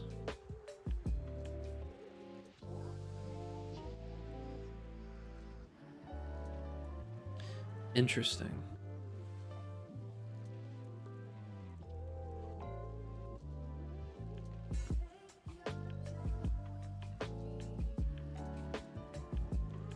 Here it is. Okay.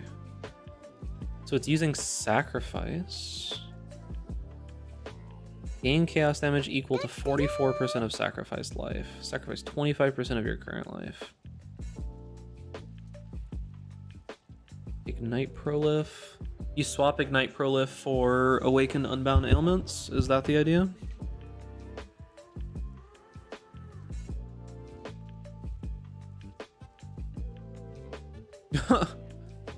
68% of the overall damage. What's the Ignite Prolif in here for?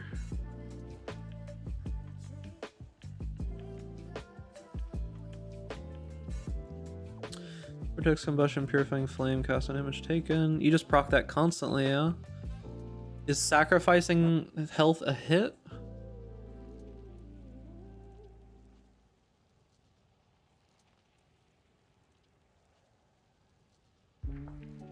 Or does it work for cast on damage taken? Maybe it does.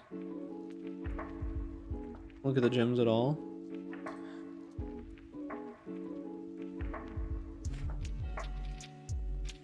Shaper of Storm, Shaper of Flames. Oh, so hits always ignite. Doesn't work.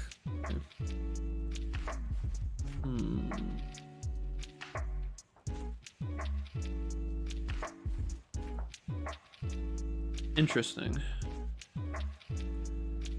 So are you scaling the added chaos damage here with sacrifice because of like the damage efficiency on Itziri's rule? Is that the idea?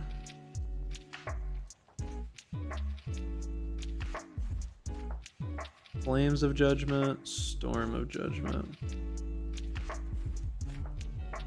850% effectiveness of added damage. And 320% effectiveness of added damage. Interesting.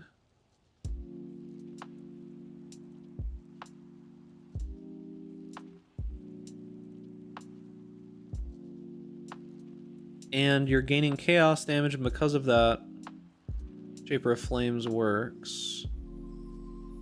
Storms are just shocking on bosses. We have Shaper of Storms, so all damage is shocking no matter what.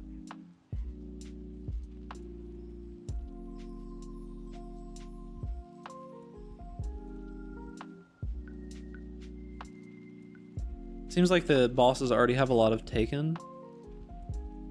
But it's not doing that much.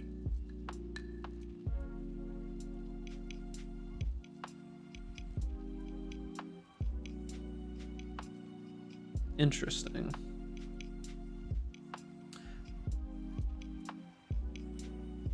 Has built-in shock effect. Oh, I see. 50% increased effective shock. Penetrates lightning resist. Interesting. Interesting. Oh, I need to swap my gems out on my chest piece. I forgot to do that. Need to swap my gems out. I didn't do that since Uberlab, so I think I'm using an inefficient link, right? Yeah, Firepin doesn't do anything for me right now. We need to get... I need to see how Conk Effect looks.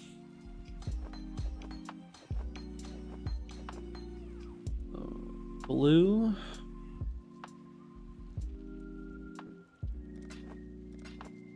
Come on. All right.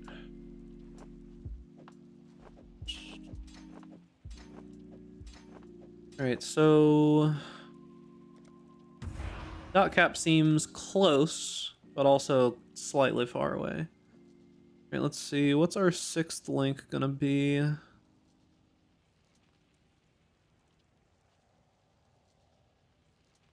Do we just toss in Spell Echo right now?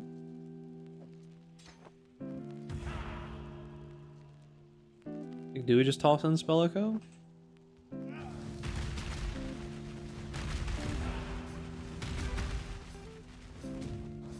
Probably Conk Effect. I wonder if we can clear effectively with Conk Effect. Don't I have a 2120 Conk Effect? Or did I sell that? What does the gems tab even look like? I think I sold it. All right.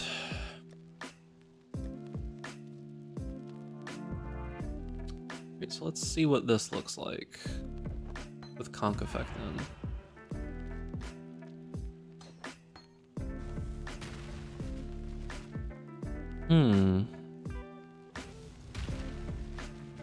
Interesting. That actually doesn't look like it changes it that much at all. Like, that's still pretty big AoE.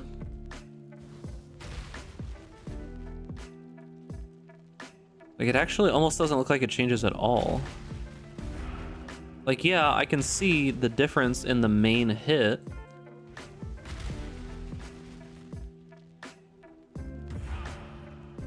Let's see about when we stack it up, though. Let's see what it looks like when we actually stack all of it up, though.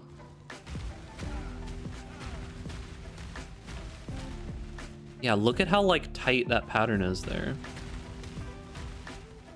Like, on pretty much any pinnacle boss, I think all of those are hitting. Maybe, like, 1 or 2 would miss?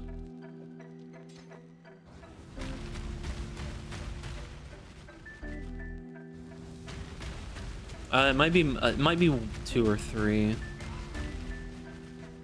Depending on how big the pinnacle boss is, I feel like most of those are hitting though, with Conk Effect and Intensify going.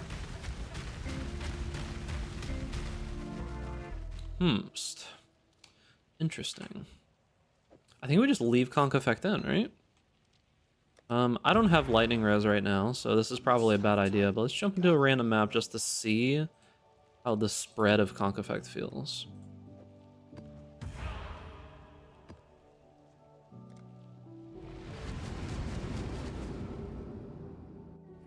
Let's see.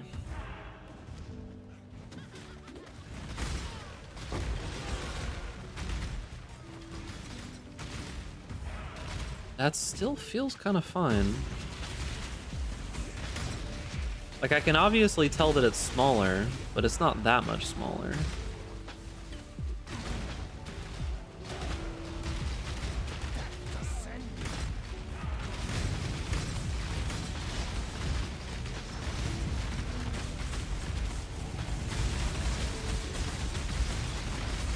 Yeah, no lightning reses. kind of hurt, kind of pain.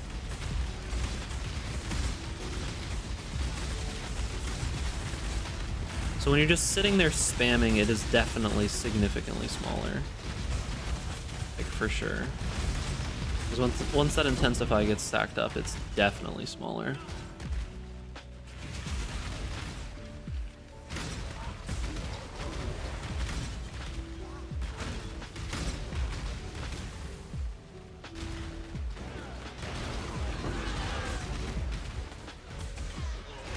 Alright, so where's the boss?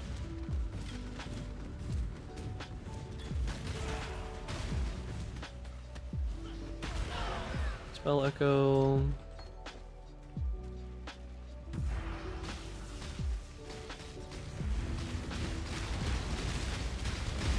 Yeah. Okay, that seems pretty good on single target damage. Swapping over Conk Effect obviously just gives us an entire additional link that works, right? So that's good. But on top of it, it seems like all of the smaller projectiles are now hitting. So that is pretty good. That is pretty good.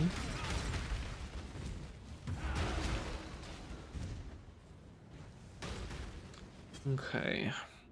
So let's keep crafting. So probably, is there an alt? Is there an alt quality to Conk Effect that's worthwhile? Increase area damage, less area of effect, reduce enemy stun threshold.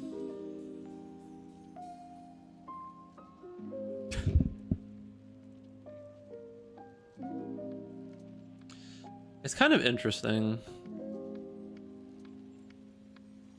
When it comes to stun, it's like, I wonder how many enemies we could legitimately stun with this build. Because, like, Firestorm hits relatively hard, and the diversion effect is 20% reduced enemy stun threshold. And then if we got Conk Effect with Divergent, what is it? It would be an additional 10, so it would be 30% reduced enemy stun threshold.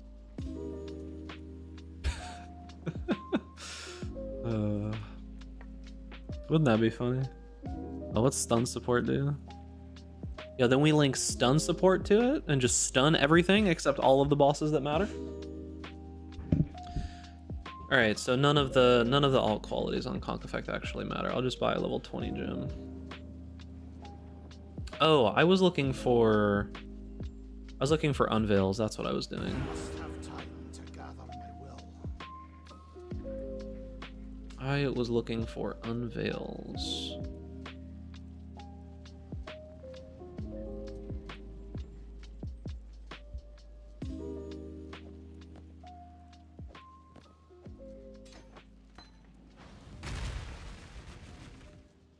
Man, are people really not going to respond for these?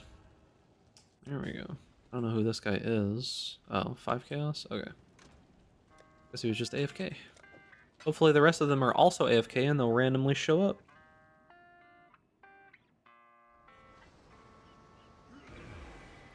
What is this hideout? I feel like I'm in a city.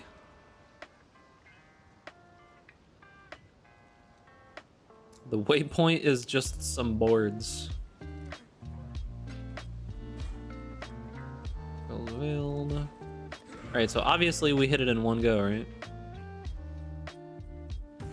Obviously we hit it in one go, right?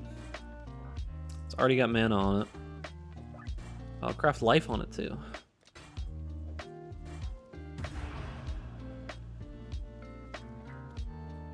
Alright. Cool wins. Surely we get it, yeah? We actually got it. Alright, cool. Warm nights. Yeah, I think I got my hideout from that same website. I do want to update my hideout at some point. I've just been here for so long that it's like, I don't know, it just feels comfy, you know? Alright, so we just slam this helmet, right? We got pretty lucky with just hitting the tier 3 life randomly along with the resist. Probably just slam the helmet and just be happy with it. We could recraft it later for higher resist or something else if we wanted to.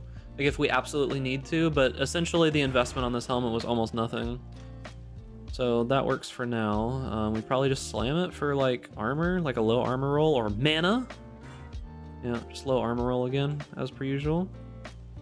Okay. Works for me. We need 2 blue, probably unrealistic without doing 2 blue here. Okay. What do we lose? We probably lose life and some damage from swapping over here, but we gain a bunch of regeneration rate and house.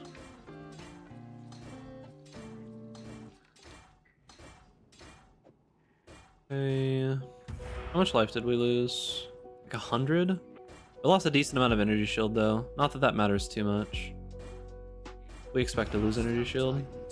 Because this gives us like 21 max energy shield and 145 base, so that's fine. We don't need that much energy shield anyways. We just want it as like an extra little layer for small hits is essentially all that really matters there. Okay, we can put this away now. So let's see, is that good? Our life regeneration rate should have gone up pretty drastically. Have gone up pretty drastically. Our resists are good now. Because we are at 2800 base. 6805 whenever we use Enduring Cry for a moment. Okay. So next thing to craft is probably gloves. Let's do implicits, actually. Do implicits on the boots and the helmet first.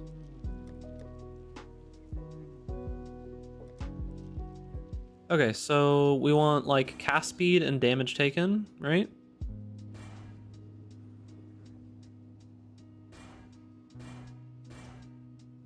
Of course I would hit mana reservation efficiency of skills when I don't need to. 6% of fizz damage taken from hits as cold damage. I think that the cast speed is this one though, right?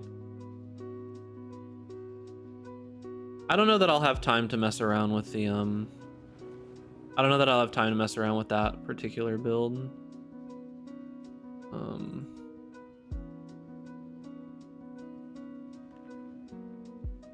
Oh, cast speed is Searing Exarch. Is there just different ones? I mean, ideally we want fire, but cold is okay as well, right?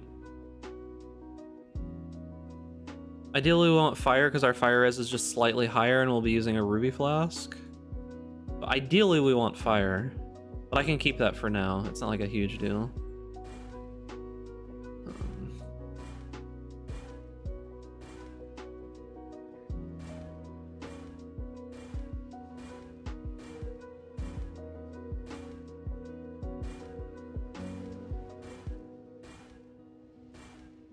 And I'm hitting max constantly. And physical recoup.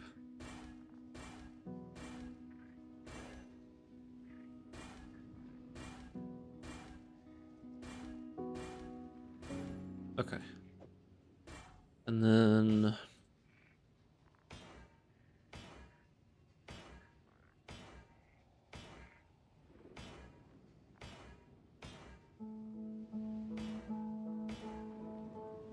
Corpse and physical damage is extra fire. Force and physical damage. Okay, there's life regeneration rate.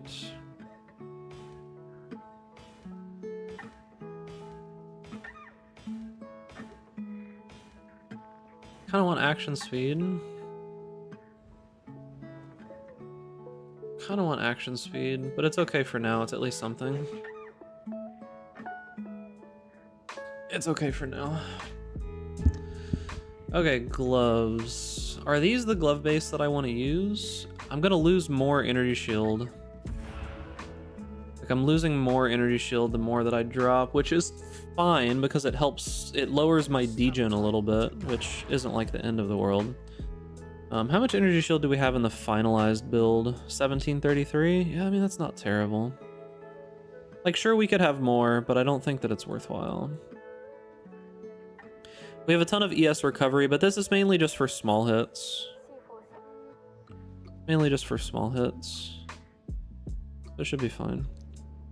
Alright, so just want a big pair of armor, 21 life regenerate rate, right? Okay,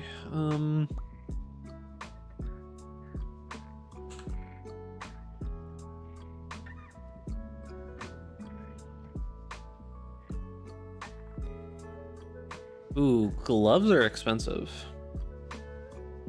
Gloves are expensive. I'm happy with that 8k life. I mean, we'll get more, but it's gonna take levels and such. Like, we'll get like 9.5, maybe 10k, but it's gonna take levels, which we'll invest money into, but it's gonna take levels. All right, so gloves, strength gloves. Getting a pair of Titan gauntlets with regen is probably going to be impossible, right? Probably going to be impossible, yeah.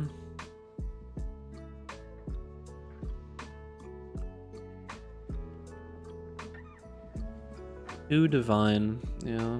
What about Vol gauntlets?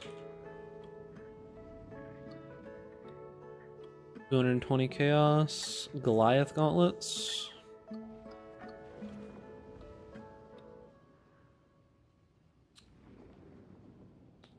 Ancient gauntlets. Ancient gauntlets aren't that bad. 150 Cs, not too bad.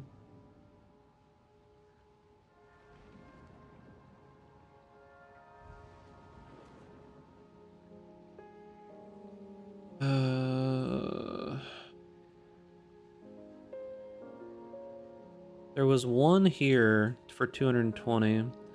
So we might as well just buy these. This is the most expensive of the bases. I kind of don't want to spend my raw chaos right now, so I'll buy the one maybe this guy will respond. Because yeah, the Goliath gauntlets are way too expensive. What's this guy's fucking name, dude?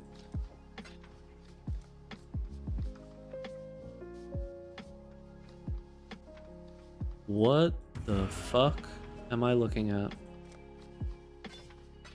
Holy dude. Let's get out of here.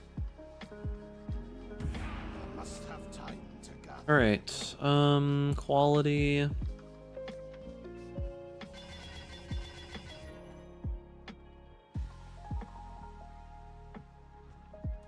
I did a gamble of 50 div worth of stacked decks and I didn't get over 50 div in return. I would quit the league.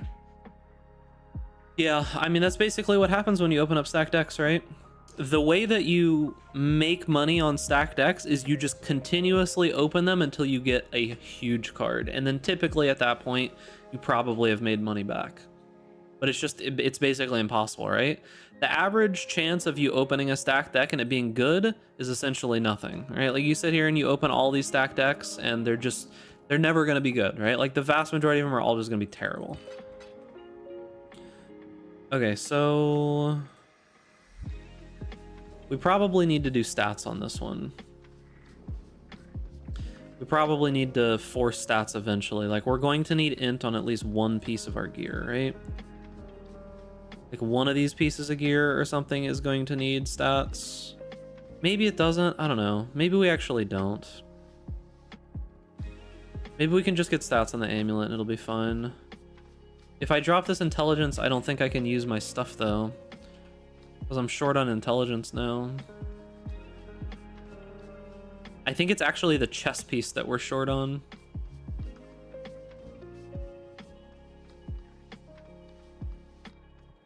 Can get in on shrink gloves by default. Yeah, that's kind of why I wanted to roll intelligence on the helmet, but we'll just get it on like, I don't know. Wait.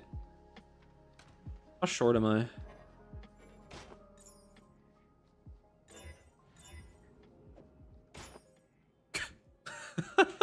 I was actually only short by like a couple. That's funny. All right, so we can go for whatever. Oh, that's fine. Okay, so Chaos Res here again. Okay. Oh. Of course.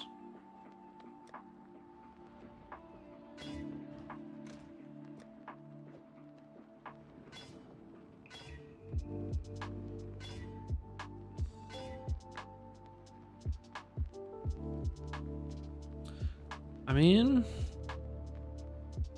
it's Fire Res, we'd have to change it to something else.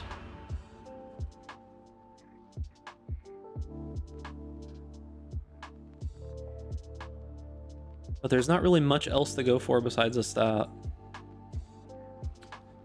We're obviously gonna do like a veiled implicit for life, and then probably craft hybrid life.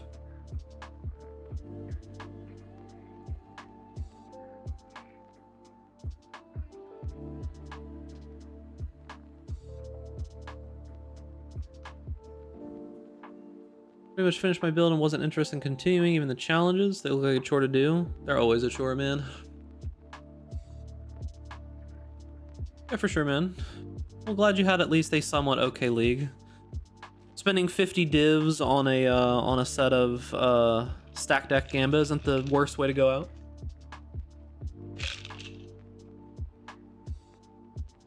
Right, so probably we hit tier 1 on resist, which is pretty good. We can change that into whatever we want. Hey, what's up, Big Pogs? How's it going, gamer? We're doing all right. We'll do suffixes cannot be changed and a veiled chaos orb. What's up, back massage? How's it hanging, gamer? All right, no prefixes. The most common outcome. Do we craft a... I think we have to actually craft a conversion here, right? I don't think it's mana this time. I think it's a conversion, right?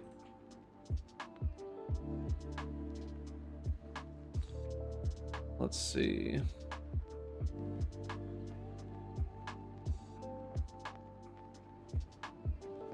Going for life. Where is it?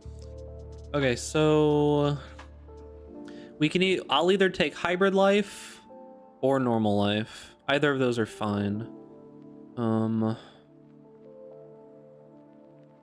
Yeah, the weightings for conversion are the highest.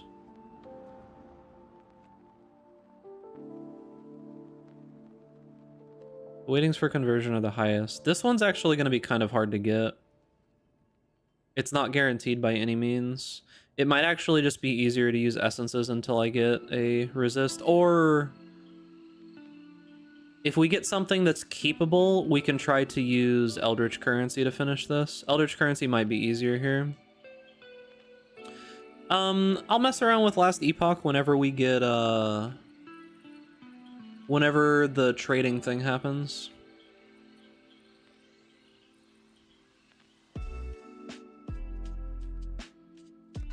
I think it's conversion. So we'll see what we get here, and maybe we'll use Eldritch Currency to finish it past this. Ideally here we want to get one of the unveiled mods. Ideally here we want to get one of the veiled life mods. Oh, we got it. Ooh, which one do we take here? We got both of them. I actually think we take the hybrid, right? I think we take the hybrid, yeah? Because we can craft higher than that normally. Crafted normal life. Crafted normal life goes up to 70. Yeah, so we take the hybrid, right?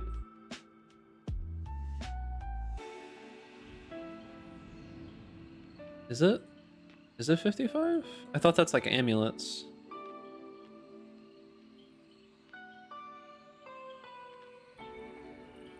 His gloves, right? Yeah, jewelry is 55. It should be able to go up to 70 here. So we take the hybrid for sure, right? Yeah, I think we take the hybrid for sure.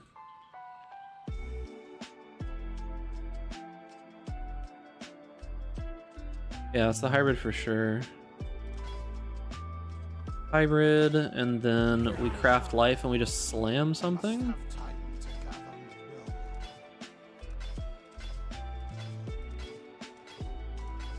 Okay. we just slam something?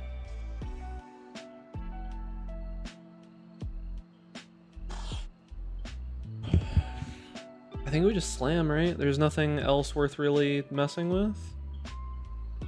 Nice. I think we just slam.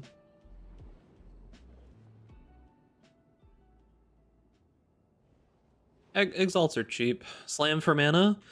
It's most likely going to be a small armor roll. That's like by far the most common. It's going to be a small armor roll or a mana roll. Yeah. Stun and block recovery. Interesting. Oh, that's hybrid armor. Okay, that's something. Still a small armor roll. Okay. That is fine. I'm cool with that. All right, so those are done. Oh god, I need 4 blue. I need 4 blue? No, I don't want 4 blue. What am I dropping? Dropping something, right? Faster attacks, Frost Shield, Assassin's Mark, Righteous Fire, Frost Blink, Power Charge, and Crit. I do need 4 blue. Yeah.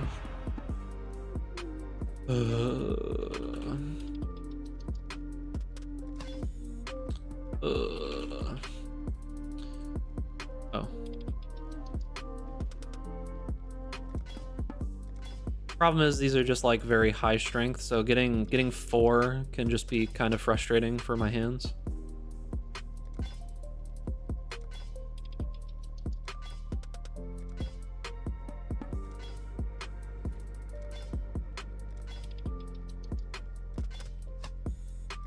Or not.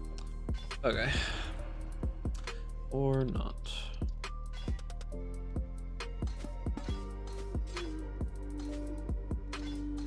For some reason, my bench coloring luck is always lucky. I don't think quality affects it at all, no. All right, so that's helmet crafted, gloves crafted, boots crafted. What's our chaos res at? Chaos res is at 79 already. We don't even need chaos res on the belt. Glove implicits? Oh yeah, glove implicits. Glove implicits are actually huge. They're actually super important. I don't remember which ones are which though. Oh. I mean, you know, sometimes you just hit. What can I say? Sometimes you just hit, dude. What can I say? All right. Sometimes you just hit. All right, so gloves were lucky as possible. So that means the rest of the gear is going to be horrific. The rest of the gear is just going to be horrific. We are running low on currency now, so I probably need to farm a little bit more soon too. Probably need to farm a little bit soon too. I'm gonna go to the bathroom real quick though. Be right back just a minute.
I'm just using the Ventors for memes, dude.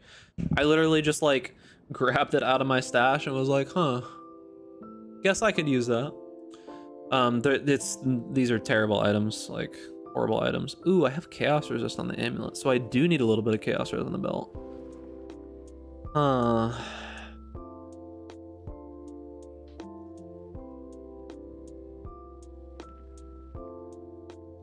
is that belt worth rerolling? It's tier 3 life and tier 1 percentage.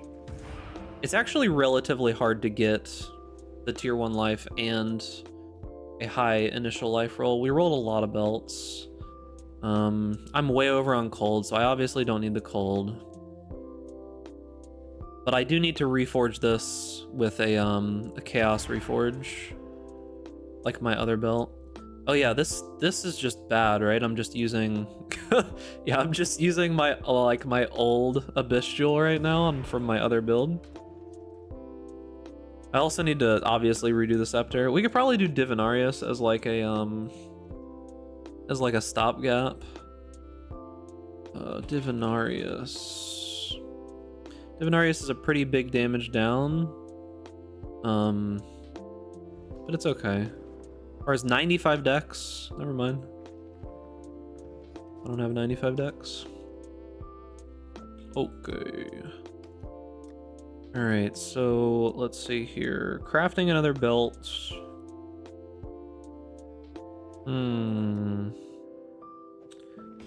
Thinking emoji.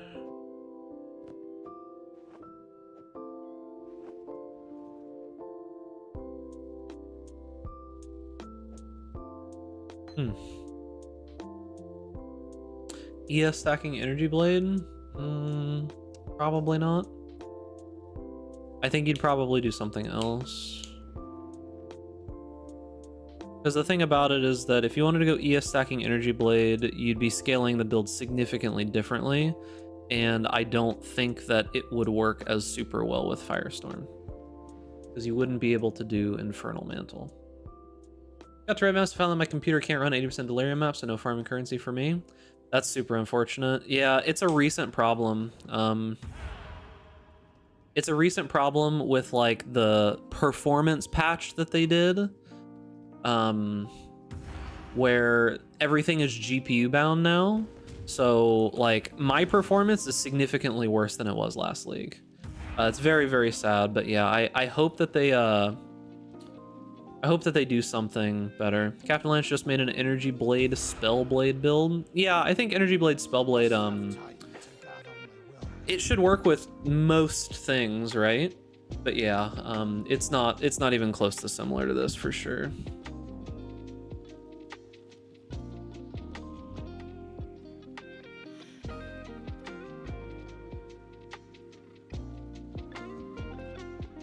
For sure, man.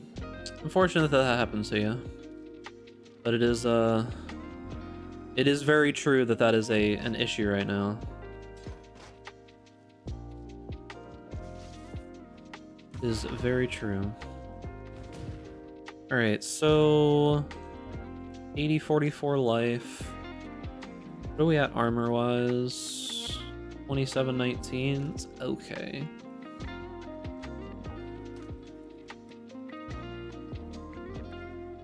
I just don't have anything to like throw the build at. Just like seeing where we are defensively. All I have is random dunes maps. Extra damage is cold. I don't want stealing charges, that's just annoying. Right, crit. A crit map. That probably will get me killed. Crit is spooky, dude. Glad they were at least able to help you, man. It's unfortunate that it went down that way.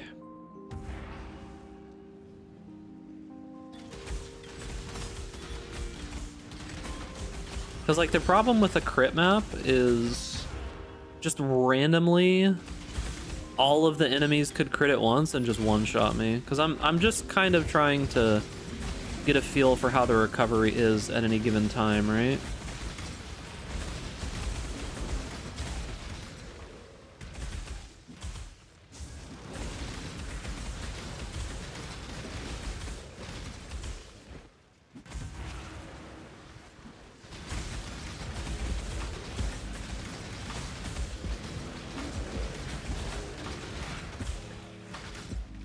And it seems mostly fine.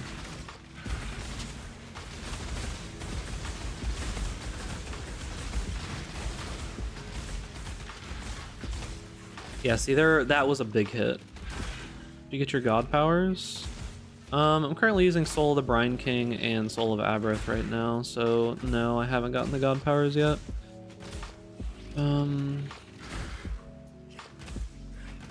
yeah, defensive-wise, it seems like my recovery is actually pretty good. Let's go find something a little more dangerous. How about something like this? I feel like that's gonna kill me. Yeah. Standing in that many enemies is definitely gonna kill me for that long. Yeah, okay. But we can actually survive something like that for quite a few seconds without even attacking. So one big thing is going to be that we have like 2,000 or 3,000 life leech as well. So with 2,000 or 3,000 life leech, even that I don't think would have killed us. And it's very rare that we're just literally going to be sitting in a giant group of enemies' faces for like 5 seconds, right? Right, recovery seems pretty good.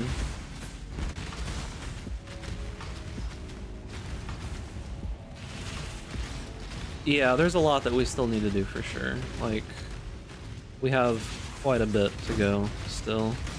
Like, we're using Dune Kubiari, dude. Like, we're obviously not done.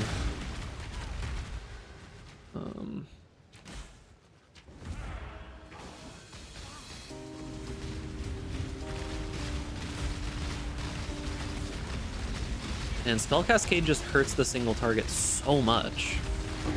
Like, the difference is massive compared to Spell Echo.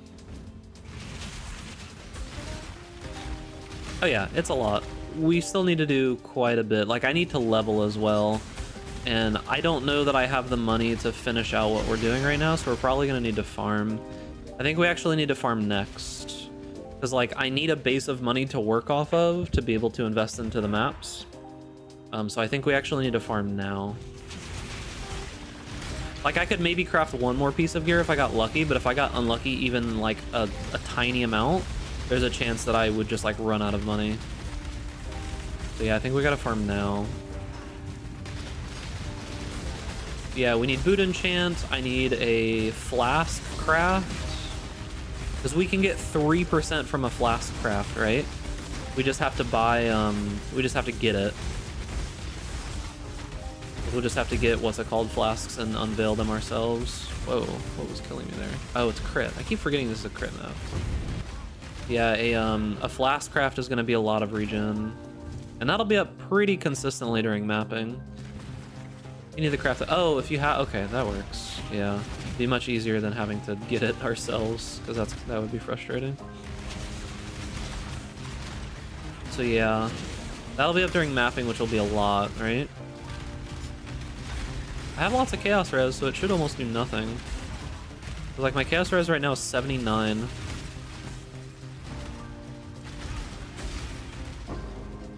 That should be pretty much fine.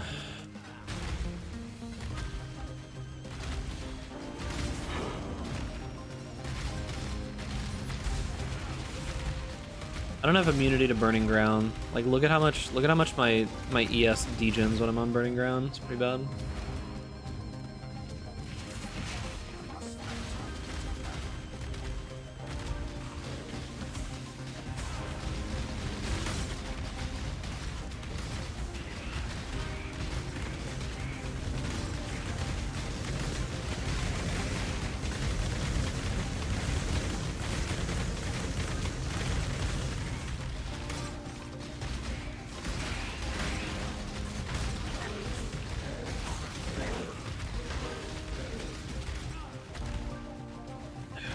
Yeah, I think this build can clear, but I think it's probably going to end up being something like a bosser or invitations or something like that is probably what it's going to feel best for. Is most likely what I would imagine. It's like, I think it could clear. I could probably throw it at like some low percentage delirium maps now and it would do okay, but it's not going to do amazing. Big thing about delirium is elemental ailment avoidance and some kind of damage avoidance, which we have both of those, so I don't think it would do fantastic right now. Explodes do wonders for clear. Yeah, for sure. If we really wanted to just like spend tons of money, we could definitely get explodes very easily. But not super obtainable at the moment. Not super obtainable at the moment. All right, so we need to farm. Pretty sure that's the next step. Probably just farm for an hour or two, or maybe 3. Just farm for the rest of the stream and then have enough money for whatever else we gotta do. I think that's probably the play. Imitation farming is far from a bad thing right now. It's crazy profitable. Yeah, I could probably do that with this build. It probably wouldn't be too bad. Because it's got good area control, and like recovery in general is just very, very nice for that kind of thing. Like just having tons and tons of recovery. Alright, so it's time to farm, yeah?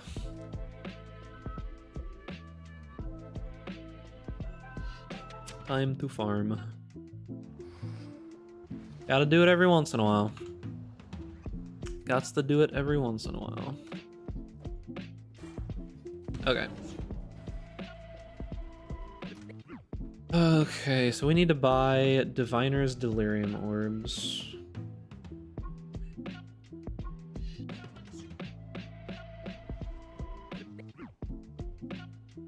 Let's close like all 80 tabs that we have open right now. That's the first step. Right. Divines, Delirium Orbs, Diviners. They still 9 per? Ooh, they're going 18 for 150. What the fuck, dude? How do you expect me to buy 18 divines worth of Delirium Diviner Orbs in one go, dude? The price of these are going up still. The price of these are going up.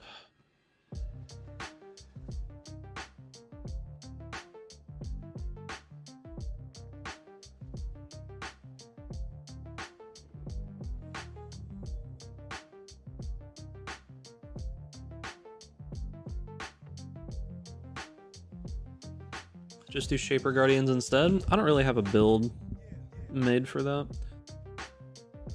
I don't really have a build made for that. Join me in the boredom. True.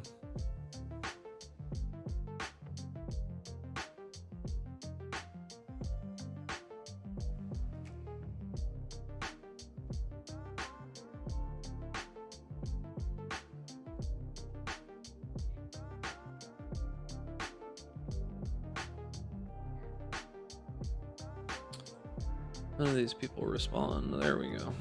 All right, 1 divine.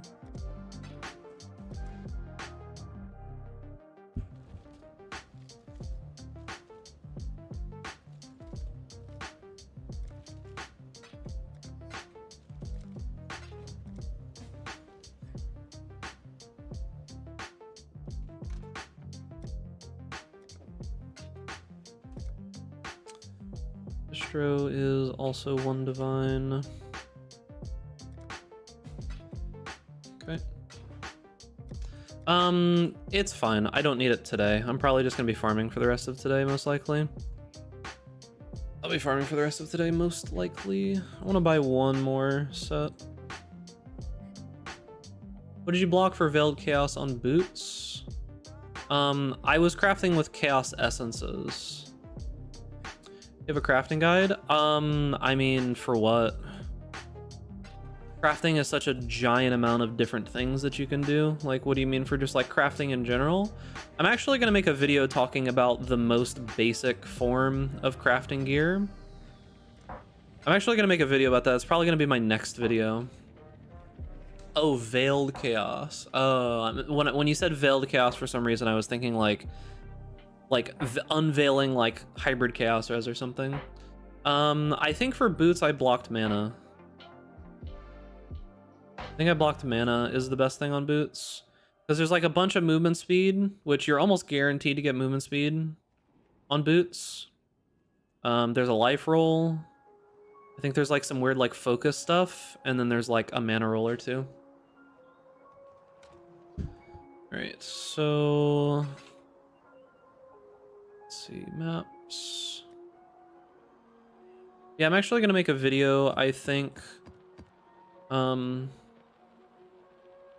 sometime soon about the most basic important aspect of crafting right now, which is the pretty standard, like, buy a fractured suffix or prefix, use an essence until you get the second and the third prefix or suffix. Prefix or suffix cannot be changed. Veiled Chaos Orb, Harvest Reforge, etc., etc. Craft something and then slam. Like, 95% of gear at this point right now is crafted that way, right? Like, there's little optimizations you can do for tiny things depending on the piece of gear, but like the vast majority of gear is crafted that way right now, right? Of like mid-tier gear. And I think having a decent amount of people probably still need help with that kind of thing. All right. How many chaos is an X right now? Exalts are like 15, 14, something. Not too bad, pretty low.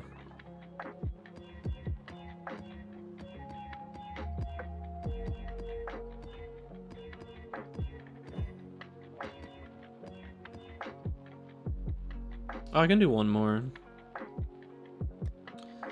Can do one more.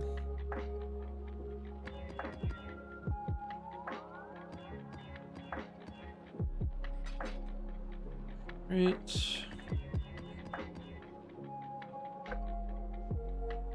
Action speed can't be lowered, is not doable. Enfeeble is okay. Not a great map, but it is what it is. That's fine. Monster damage, that's fine.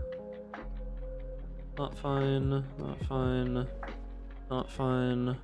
Steel Frenzy endurance charges, chain possessed less AoE, that's fine.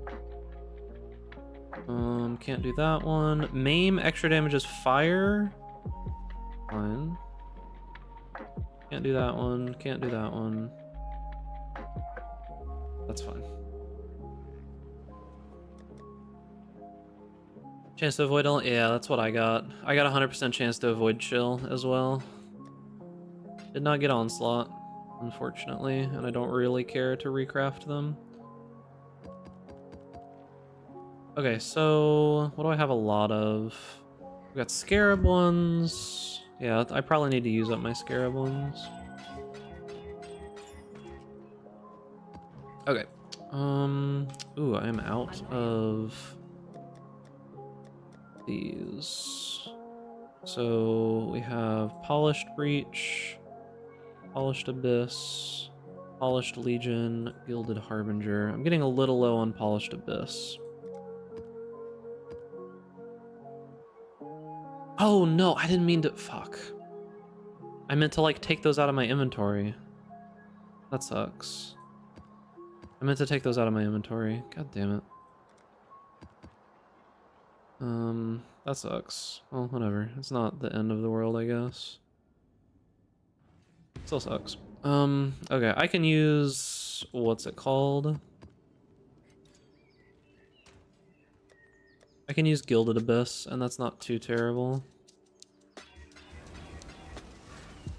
Take extra chaos damage is okay. Oh fuck, I dropped my...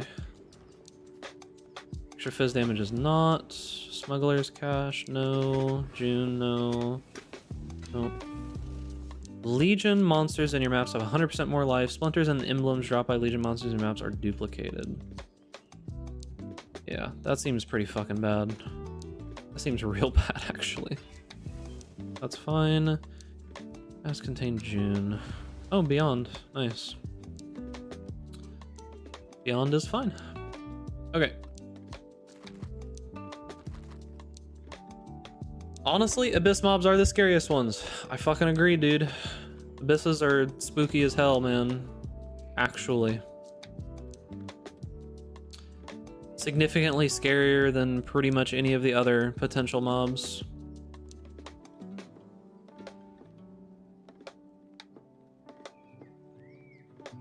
It's mainly the like the ones that go invulnerable randomly. It's mainly those. Those are the ones that scare me the most.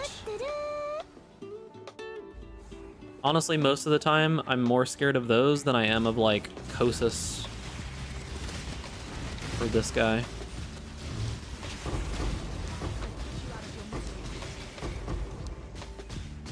And I don't know what I'm hitting right now or why it's like lagging that hard.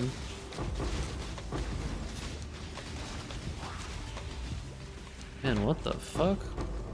Why is the game so bad right now? Look at this, chat. This is just a... Am I hitting two things at once? Like, look at this. This is a fucking slideshow, dude. Look at that, dude. That was crazy. What the fuck, man? Why did it just lag that hard? I've never had it lag that hard before. Like, I've never had it lag that hard before. Lightning Arrow is not a bossing build. What the hell, man? That was kind of crazy. I don't know what happened there. But like, I've farmed this entire league. Harbingers in the same spot as... Well, it was Harbingers and, not Abyss, but what's it called?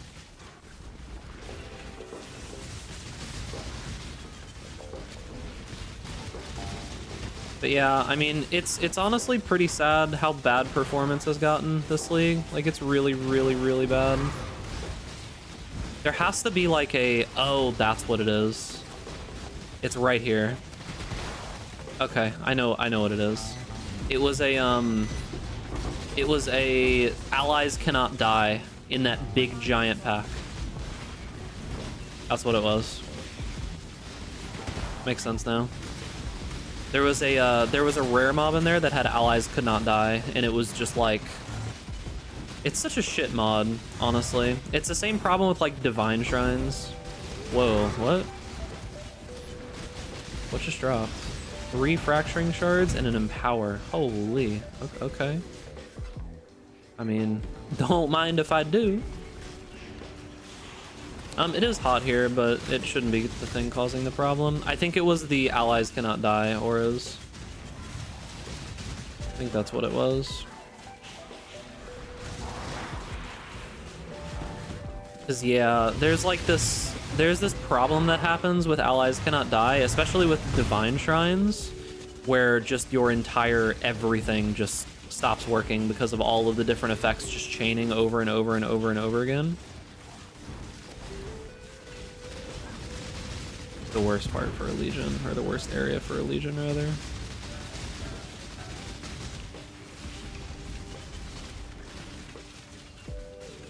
I missed like one random mob.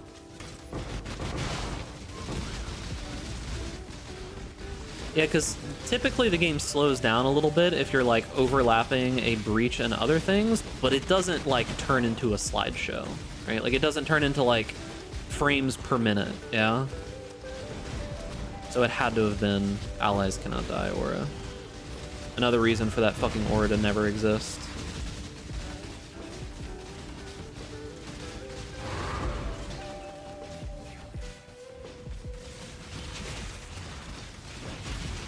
Hello, my old friend.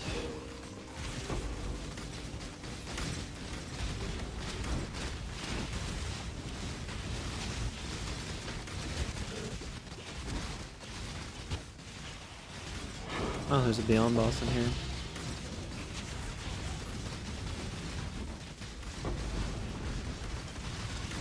Where did Kosis go? Oh, there he is. Which Beyond boss is this? Ah, yes, it's the... my favorite. Oh, Kosis is standing right next to him, too. Oh, this will be fun. What could possibly go wrong? Yo, I miss Yoji. I miss Yoji, dude.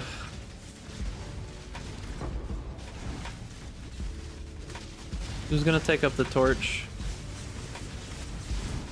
How am I gonna know where to get alchemy shards? How am I gonna know, dude? Hold on. I can't give crafting advice while I am in a map like this.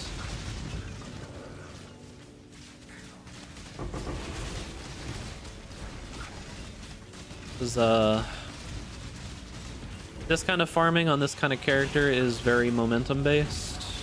You have to like keep up the stacks to have things not feel terrible. So I can maybe look when we get to the looting part.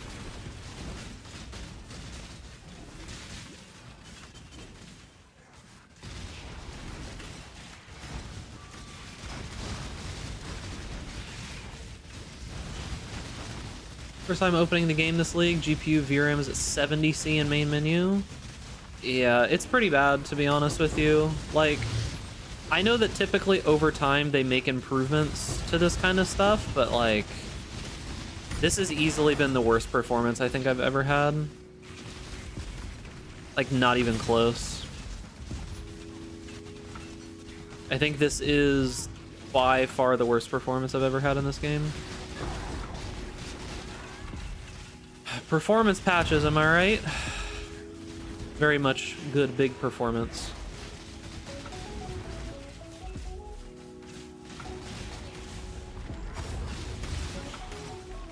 That's pretty good, dude. Congrats on the big sell, Manhattan. Can't move. Well, keep in mind, rubber banding is a network issue, right? Rubber banding only happens when you're not on lockstep. If you're on predictive, rubber banding can happen. I'm talking about just like actual like FPS. I mean, my computer's pretty overkill.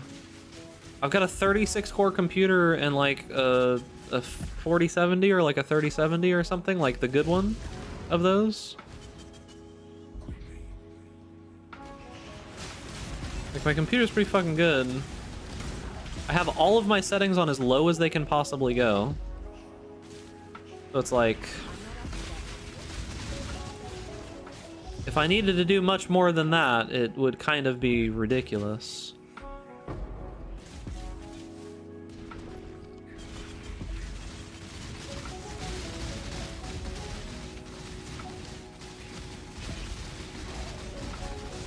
PoE isn't single core performance though.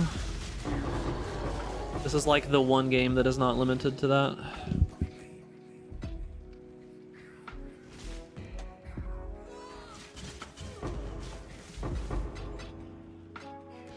You get a monster PC, getting ready to move out of my house and into a place where my rent will be insanely cheap. That's pretty good. Insanely cheap? Where are you finding insanely cheap rent, huh?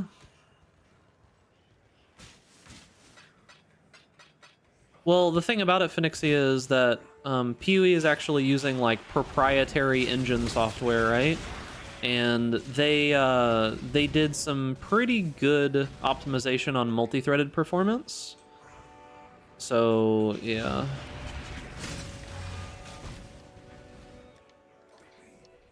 However,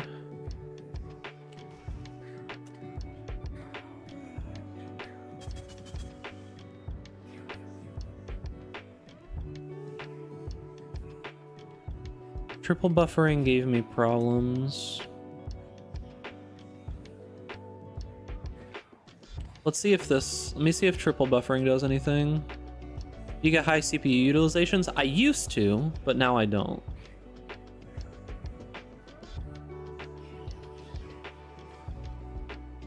Keep in mind, it's 32 virtual cores, or 32 threads, right?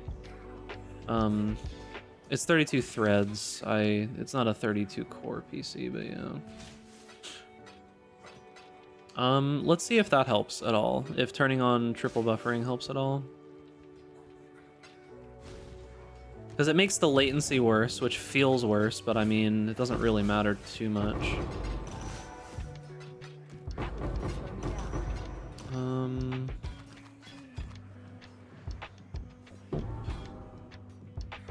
On a dagger, dude? Still worth money. Still worth money. Oh.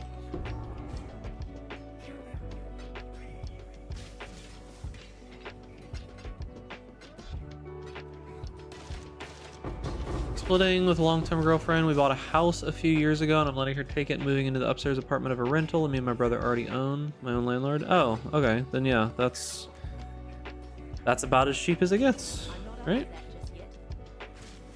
That's about as cheap as it gets. That would only slow me down. Yeah, if possible, whenever I get the ability to do so, ideally I would like to buy like a duplex or something, rent out the other half. Even if like the rent is higher in general, my credit is quite good.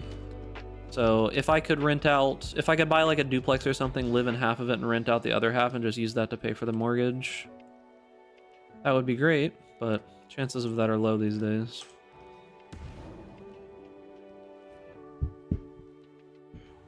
Let's see here. Gonna play Pee-wee for the first time. Is SSF the best way to start? Absolutely not. Can I finish the game with a totem build? Here's what I would say. Don't expect to finish the game this league. Depends on what you mean by finish the game, right? In my mind, finishing the game means that you're finishing all of the content that is available, meaning like all of the endgame stuff. Unless you are very, very good at games and very good at understanding insanely complex games, don't expect to be able to do all of that this league. That's what I would say. So a totem build, it depends on the totem build. Every build is different. Just because a build is totem or not totem does not mean that it's good or bad. Like right now, Shockwave Totems is very good. It's a very good build. But something like, I don't know, like some other totem build might not be very good. Something like a Ballista build, like EA Ballista, very good build. But if you're doing like, I don't know, like not explosive arrow, like, what's the other elemental arrow? You're doing like elemental hit ballistas or something, that's not going to be good, right? So it just depends. Each build kind of has its own merits, I would say, is the way to look at it.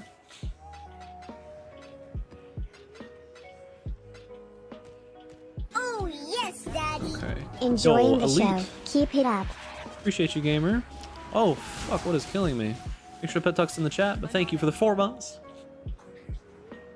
Thank you, thank you, thank you. Saint's Hauberk could be okay, but it's not. Full damage, fire resist. I should not have dropped all of these here. Hybrid on an Eternal Sword, tier 5. Bleeding, actually, tier 3 bleeding. Yeah, I didn't think it'd be worth very much.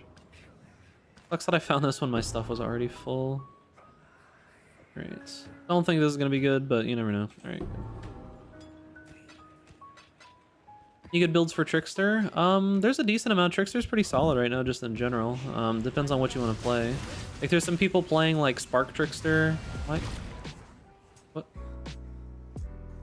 the hell? There's a couple different Trickster builds. Trickster is just kind of like an overall pretty decent Ascendancy right now. Like, it's just overall just kind of good, right?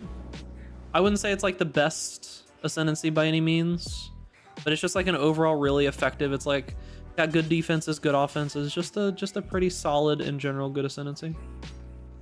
So you can do a lot with it.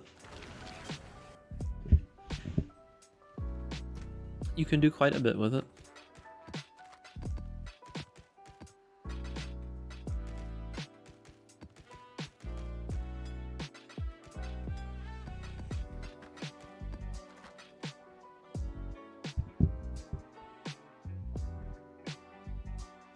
Alright. Oh, that's not what I wanted to do. 36. That's all we got from that one? That's pretty bad. That's like on the super low end. Like the super, super low end. That's quite bad. I must have gotten like giga unlucky there. I mean, it happens. I did get, what, 3 fracturing shards and enlighten there? Or not enlighten, but empower. What's Empower worth? Base Empower is 65C. So yeah, I did get like 3 Fracturing Shards and an Enlighten in that map, so that makes up for it. Still pretty shit returns on that one. Yeah, no, that's not the way that this game works. Build guides are like key to performing well, honestly. PoE is a like unbelievably complicated game, and you should like 100% follow a build guide for your first time through. Like, I think that PoE has kind of gotten to the point where it's so complicated and so balanced around those complications and that depth that without a build guide, you'll probably be following build guides for a long time. It's very hard to make your own build.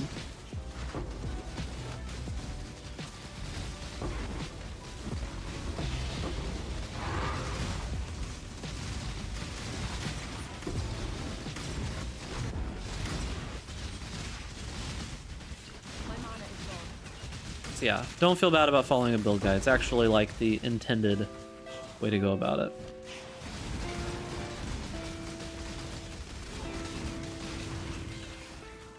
For sure. Hey man.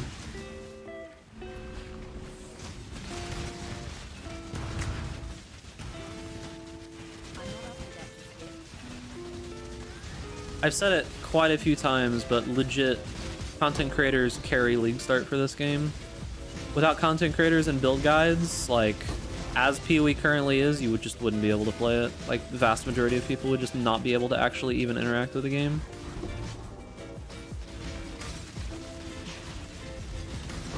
First timers without a build guide, if they were like semi-competent, can make it through the campaign for sure. But if you want to do in-game stuff, it becomes significantly harder, right? Like, I would say a first timer that is good at ARPGs could probably make it into yellow maps pretty comfortably with just their own devices. Beyond that, it gets significantly harder. I didn't mean to pick that up, but that is what it is. Where is the... I have not been seeing very many altars. Did I see any altars last map?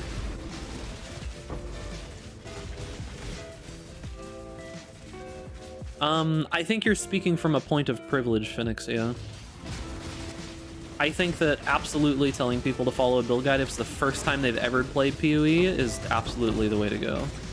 Because, like, without a build guide, I think the vast majority of people, on average, are just going to completely and utterly fail, and they will have no chance.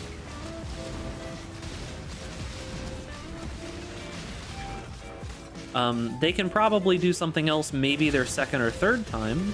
Like, if it's their second league or their third league, then maybe they could do something a little bit more their own. But, like, first time coming into PoE, I would absolutely, without question, recommend a build guide.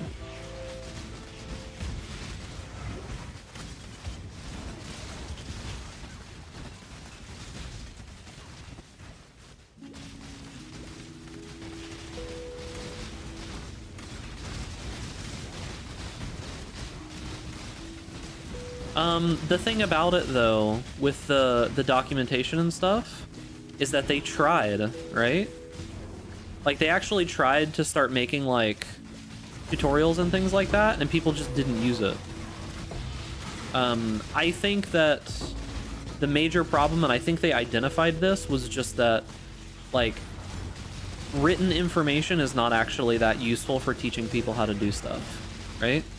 Most of the time, the best way to figure things out is to actually experience it, and there is an art to teaching properly.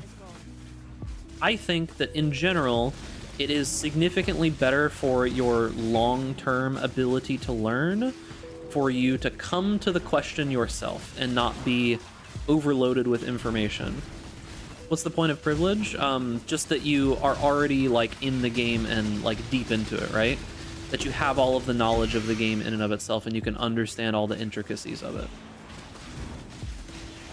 What the fuck? Oh, I keep forgetting that I even have Beyond. But yeah, it's like, the problem with learning is that I feel that if you don't come to the questions yourself, you probably won't absorb the answer that well.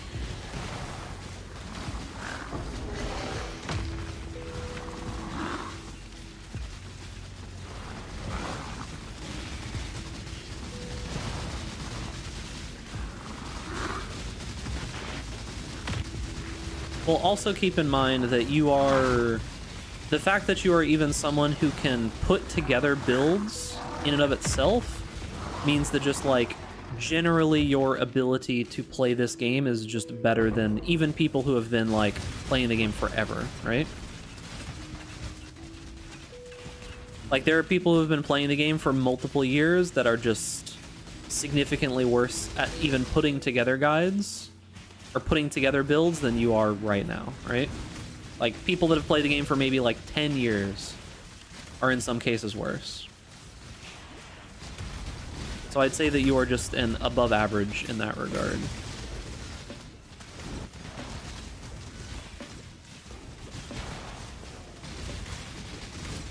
Oh, I'm so slow. I can't move, man.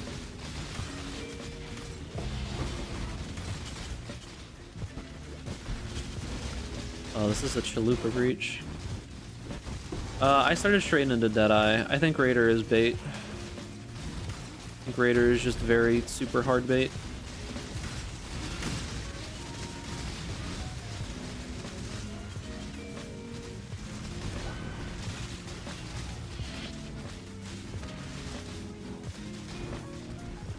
Problem is like, what does Raider do for you? In my opinion, it's almost nothing. Like, it gives you some stats that this portion of the tree already has plenty of, right? Man, that was like the longest abyss ever.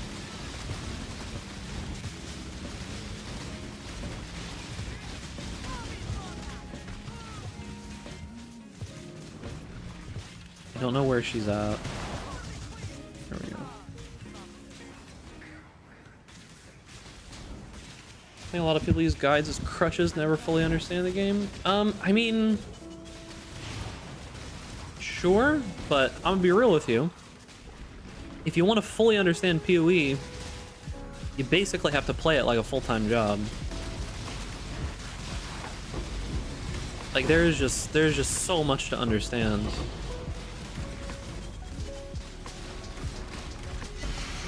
You know, it's like, sure, people could learn more, but they probably don't have 30 plus hours a week to play Path of Exile. You know? No one fully knows PoE and all the options. There's a couple people out there who are pretty fucking big brain, dude. Like, there are a couple people who just so intimately know almost everything about this game. No one's gonna know absolutely everything. But there's a couple people out there who are pretty insane. Every unique, every timeless dual combo, I think that's kind of just being obtuse and unfair, right? I feel like saying every timeless dual combo, like, ah yes, they have every single number on an RNG item memorized. It's like, no. But do they have the information to be able to search out the exact timeless jewel they want? I can do that. Like, that's perfectly fine. I know the vast majority of uniques in the game, yeah.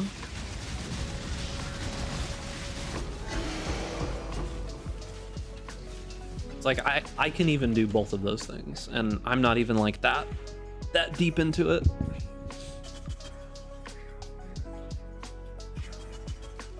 Yeah. There's a difference between, like, just forcing your brain full of kind of useless knowledge at this point and knowing how to look for things and what to look for, right?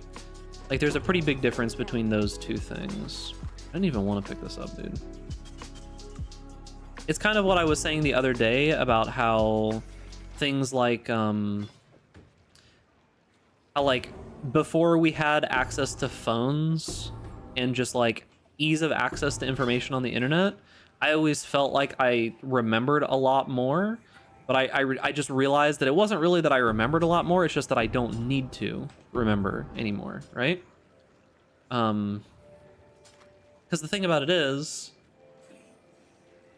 is that there is a difference between being able to use knowledge and just like having everything memorized, right? Like just because you have everything memorized doesn't mean that you would know how to use it, right? Whereas there's a bunch of people in the game that probably are able to utilize most things, right? Like most combos, and understand like the intricacies and differences between them. So yeah, I mean, I don't know. Like being able to understand when something is good or when something is bad and being able to implement it upon finding it. There's plenty of people who can do that with pretty much everything, right? Like there's always going to be new stuff to find, because you can never know everything because a whole bunch of stuff gets added every single league. Like for example, you're never going to know everything about tattoos a week into the league, right? You just don't have the time to do it. But there are people who have already grasped like probably 70 or 80% of what tattoos are capable of at this point, and we're only like a month in, you know? So it's like, I don't know. There's some big brain crazy people out there. Yeah, that's the example I always give, is the fucking math teachers that are like, you won't always have a calculator in your pocket, you won't always be able to have access to this. Like, you could not have been more wrong.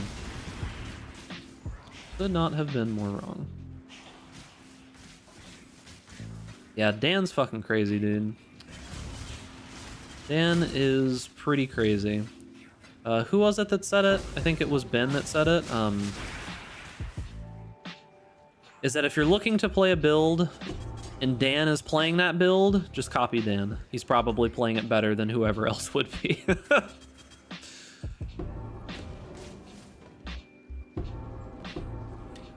Great.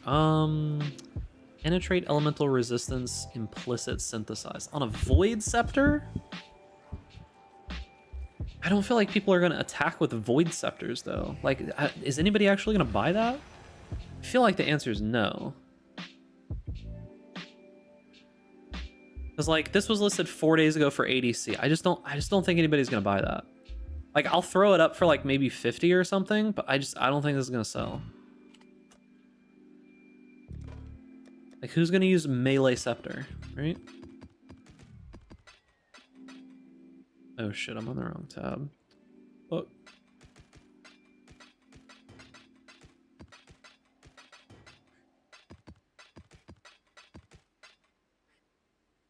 More scarabs. Okay.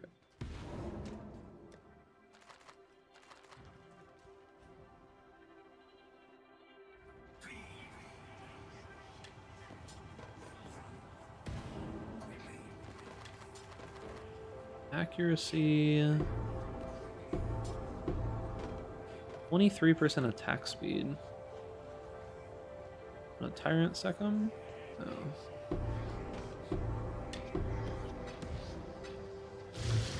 Yeah, there's some crazy big brain people out there, dude, for sure. I actually think that there's a lot more crazy big brain people out there than there are people who are like good at making guides in PoE. Or good at teaching, rather. Like, there is legit, like, 50 or 60 just competent people out there at making POBs, right? Just, like, throwing them together. There's probably more than that. But among content creators, there's probably... I don't know, man. Quite a few. But people who are good at making, like, actual guides that you can follow and the builds that they put out are, like, halfway decent. There's only a handful, dude. Like, legitimately, only a couple that even exist that can make good followable guides that can, like, properly transmit information to people, and the builds are okay. Alright?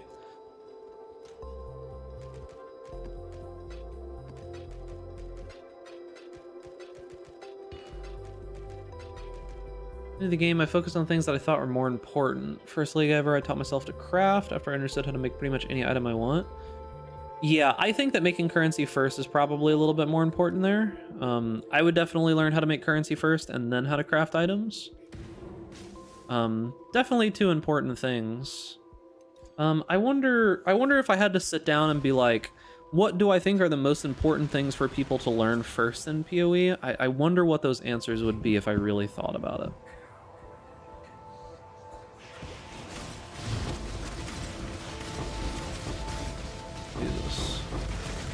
Starting off quickly, are we? Just turning the heat to fucking 11 immediately. Just both delirium bosses. Bullshit.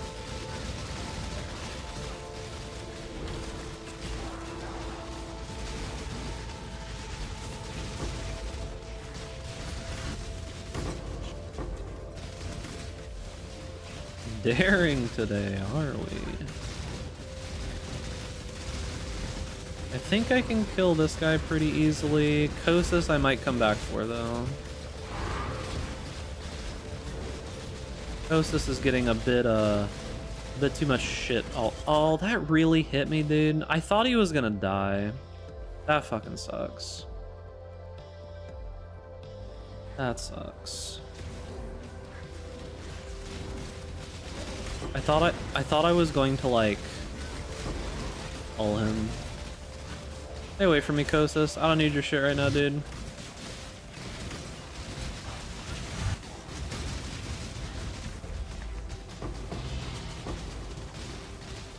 Is there another like allies cannot die aura going on here or some shit?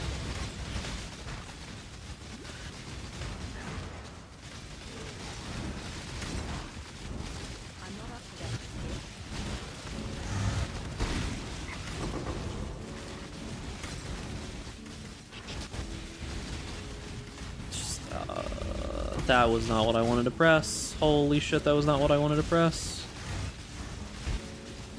Beyond boss? For me? I'm dead, dude. I'm gonna have to be so careful in this map.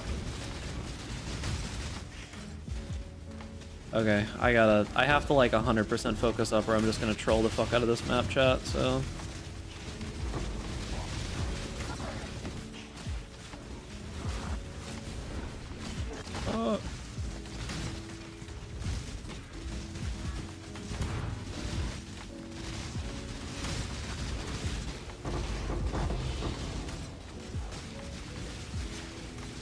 Alright, I have a lot of stacks. This is probably the time to get some damage in on Kosis. What am I getting pulled by?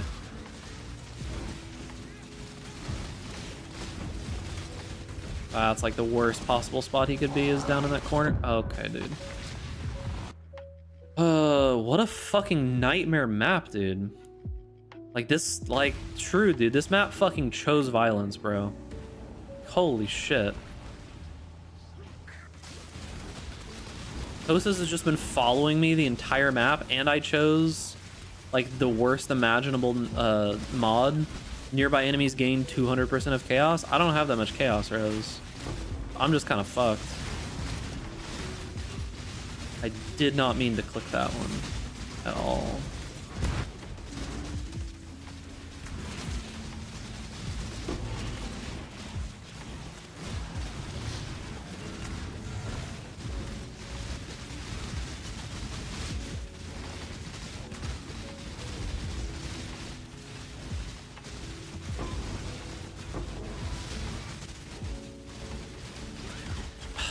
What the fuck, man? It's crazy how choosing one wrong altar just can completely destroy the map. It's actually insane. One single wrong altar completely destroyed my entire map. Now I have to actually be like super careful. This is gonna go much slower now. Because I have to just fight everything from super off screen.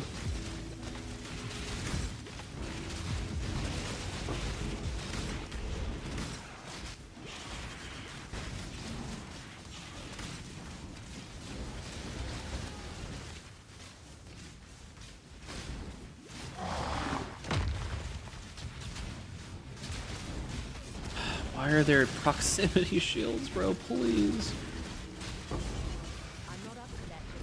Where are all of these even coming from? Where are all of these arrows coming from?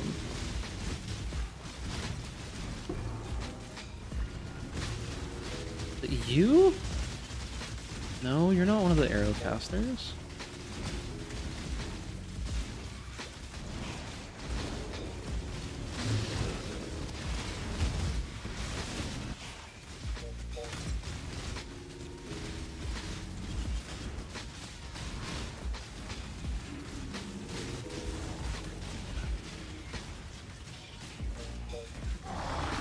Oh, fuck, okay.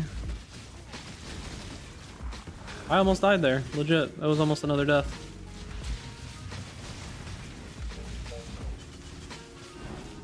What an absolute nightmare map.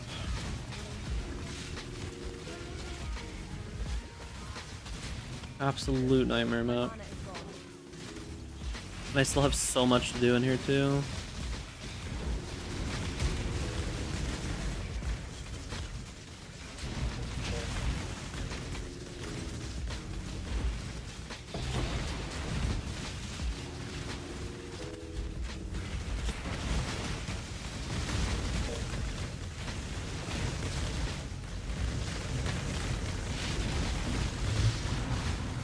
No, don't go that way, dude, please.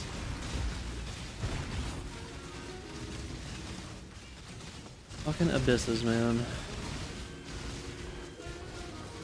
Yeah, go that way, please. Thank you.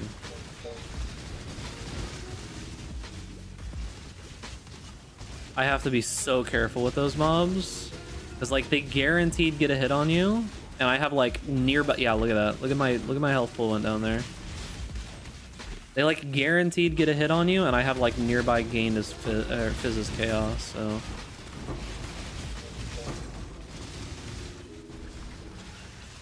Those mobs are just so dangerous right now.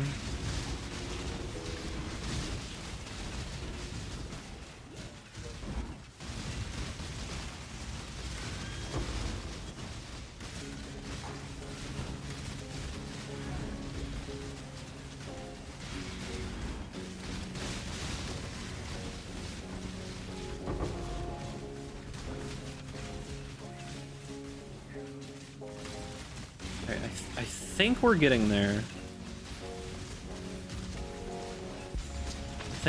there. Okay, I think this breach and this legion are the last things besides those two bosses. And then the normal boss. Oh, it's in such a bad spot.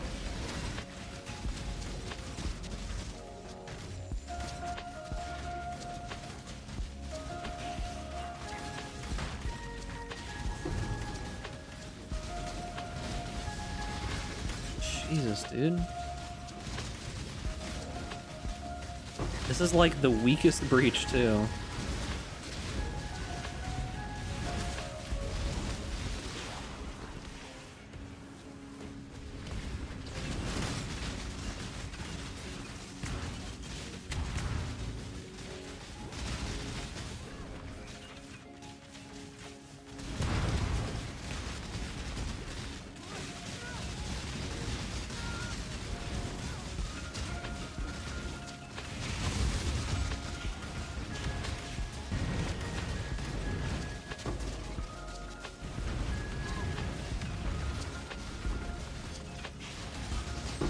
Why so many mana circles, dude? There's 3 of them. My mana is gone.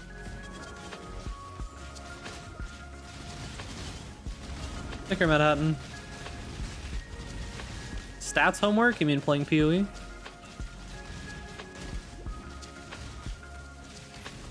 Gotta get your stats homework done so that you can do more stats homework.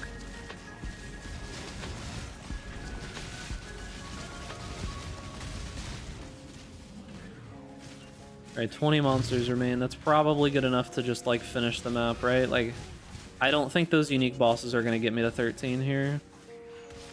Highly doubt it. So I think we just finish the map and we start picking up items. And then attempt, once we have a full inventory, to kill Kostas and the Beyond boss.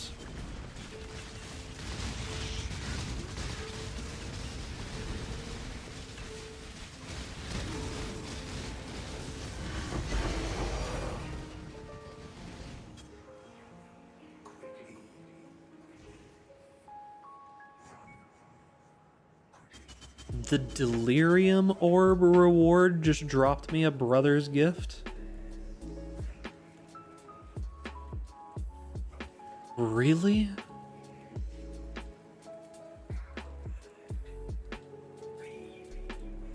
I mean, okay, that's more brother's gifts than I've gotten from Cemetery. What the hell, dude?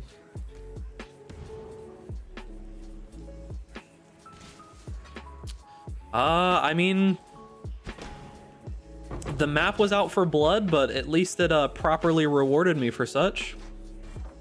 That will slow me down. Okay, dude. Pretty good. I'm not up to that just yet. Jesus.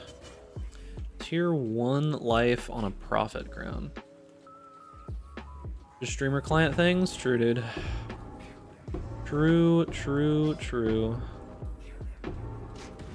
Oh, did I? Fuck, I did it in the wrong spot.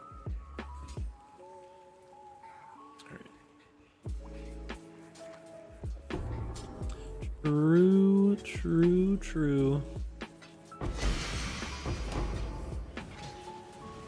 Oh shit. What is that? What is that? What is that? Bro, what is this? What's alive and where is it?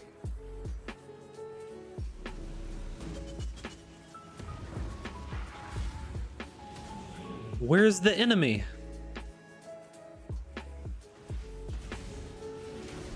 Hello? Where's the enemy that this is attached to?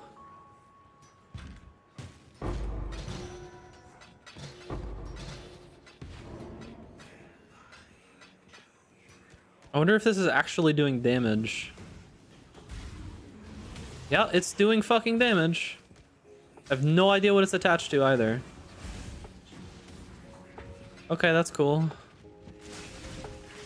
Just some random disembodied fucking delirium effect is just chilling over here in the corner. That's cool. That's probably my favorite thing I've seen all day, dude.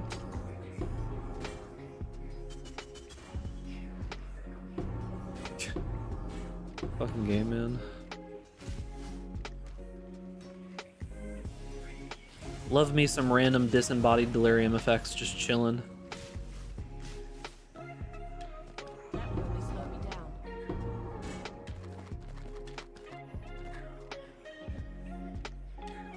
Okay.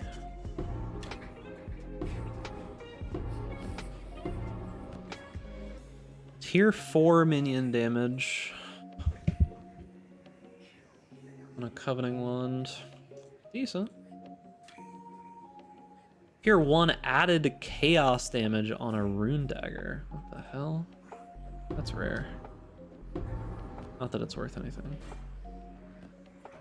Gotta love it, dude. 52 decks on a Thicket Bow? Nope. Not worth a damn thing. Okay, did I get everything from the weird specific disembodied delirium thing? It looks like it. I wonder what that's attached to. Like, I wonder if there is just like a random mob around here somewhere. I don't think that should be connected to Kosas. 'Cause I don't think I've ever actually seen that before, so no idea really. New to me.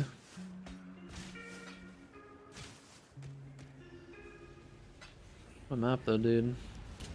Oh, we still do have to be like hyper aware of Kosas. Here's the lad himself. My mana is gone.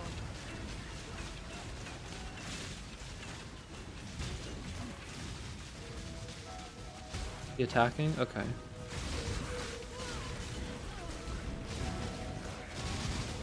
So the big thing about Kosas is knowing what attack pattern he's using. Because he kind of like swaps between them sometimes, like just in the middle of attacking. Because his most dangerous attack is this one that just hit me. Even though I don't think that should have hit me, but it is what it is. That attack right there. It felt like it just, like the little tiny itty bitty edge of it clipped me, but it is what it is. We'll price that later. They're a good filter to use for bow builds. Filters, like in what regard? Like, are you talking about like a filter for like leveling or something? Because like you don't. Oh shit. Oh no, not like this. There's still Legion mobs alive. Was that a slam? No, there was just one projectile from him. Didn't realize there were Legion mobs alive. Is there still one?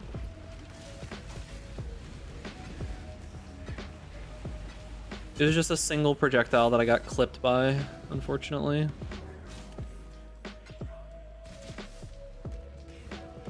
Fucking hell, dude. There's still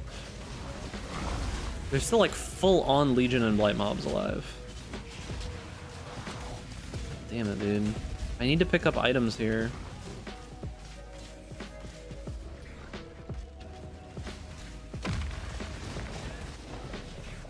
Leave me the fuck alone, dude. Beauty will grow from your remains. That's one down. Need to kill this Legion mob here. Okay, he's dead. Now I need to kill the Beyond boss if I can manage it.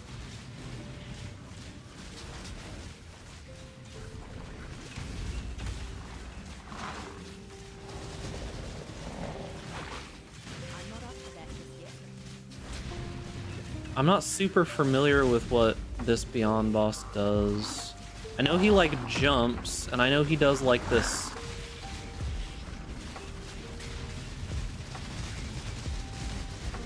He does this like suck.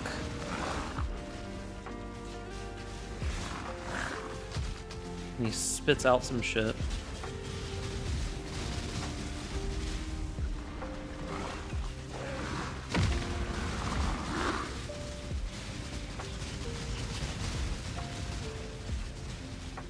He's almost dead. Okay, he's dead.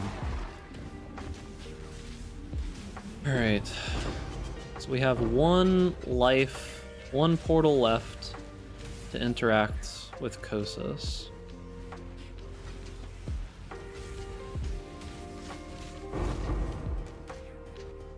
Need to pick up as much as I can here. Man. What a map, dude. Map's actually been silly.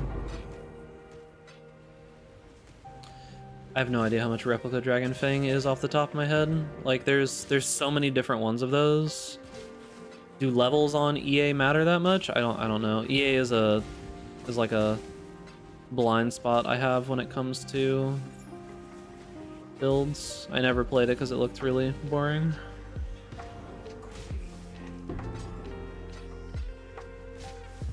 Attack speed of Vol Rapier.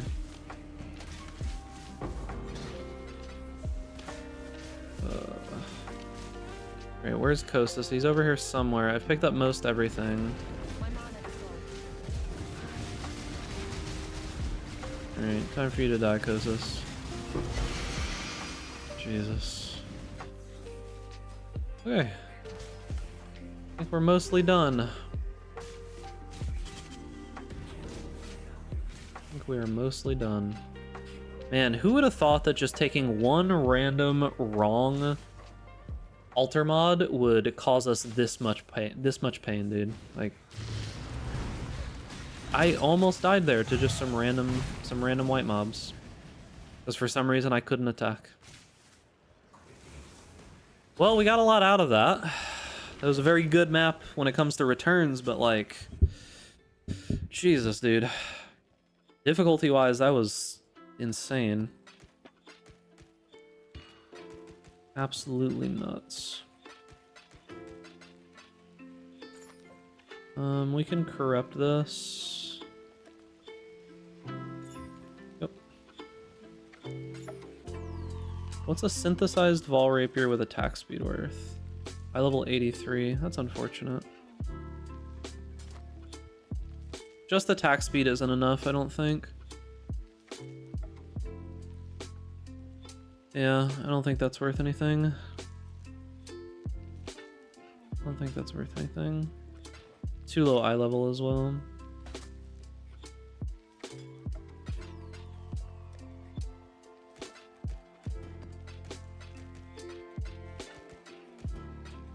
Alright, let's double check that I got everything, because I don't know. I was all over the place with this map, like for sure.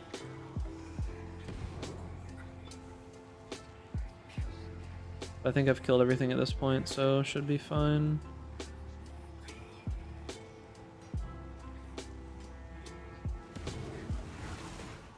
There's that disembodied random thing again.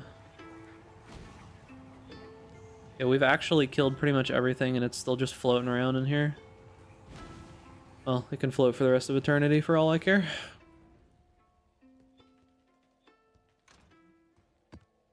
Whew. What a map, dude. What a map. I need abyss scarabs. We can do gilded abyss scarabs. They're not great, but I mean they're fine. This is monster damage.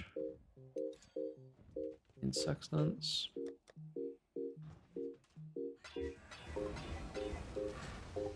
No physical damage. Fire damage is okay. Maps contain Nico. I mean, I'd rather have like, no, absolutely not. Oh, that's worth money, right? 13 awakened sextants. Okay. Lightning damage is good, cold damage is fine, magic pack size is fine. Okay. Alright, that'll be worth something. Legion, all the sextants. Seems good. Okay.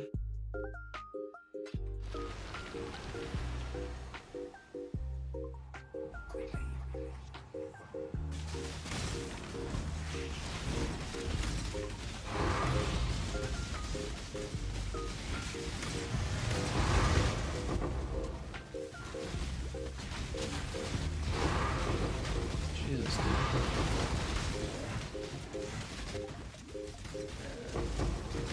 Yeah, honestly, the hardest part about all of this is just dealing with the lag, man. Like, on a character where the fine movements are so important, just randomly not being in control of your character for a moment, it's pretty fucking bad. My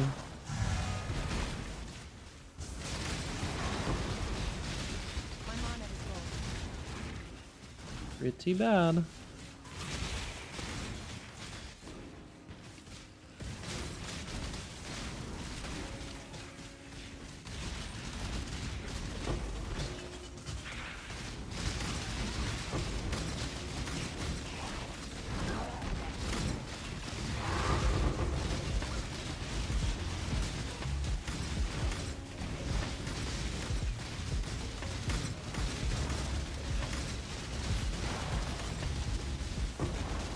Jesus, leave me alone. Why so many of these? There's 3 of these things, dude. Leave me be, you demons. More? Oh, he's got cyclical damage reduction too. Cyclical damage reduction, proximity shield, and he splits into copies? Go fuck yourself, game. Like, what the hell, man? The only thing that could be worse is it would have Soul Eater. That's it. Like, that's like basically as close as it gets to the god mob that you're just not allowed to kill. Holy shit, dude. What am I supposed to do against this, dude? Is he like, he'll go invulnerable. And I have to stay near him, which is the most dangerous place to be. Jesus. Oh, I didn't actually kill him. I thought I did. Okay, dude. The whole inventories of random shit.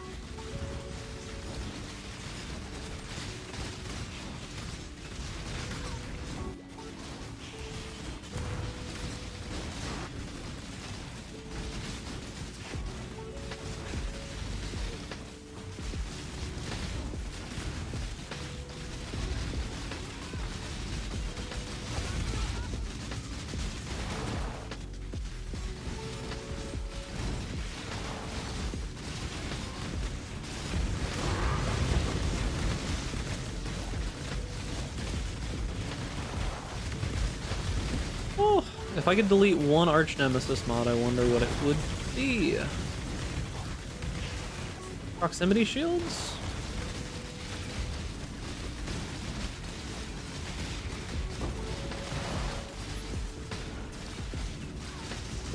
Cyclical damage reduction?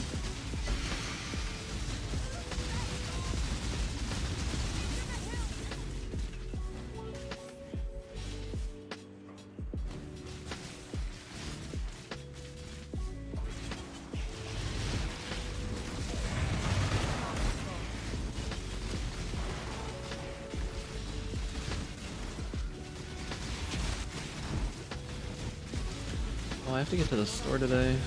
Completely forgot about that.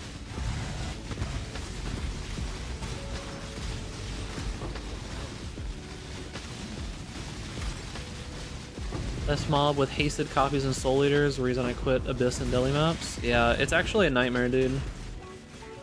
That particular mob is the most dangerous mob in this entire thing. Like, it's not even close. Not even close.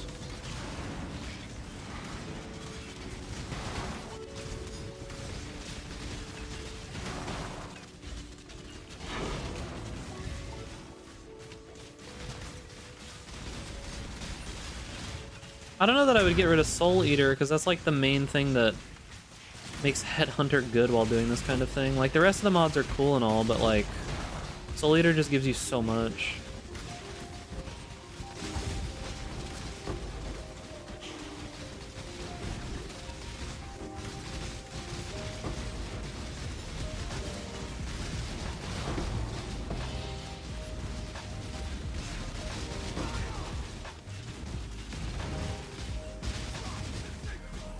I wonder if I could just insert Shrapnel Ballista into this build.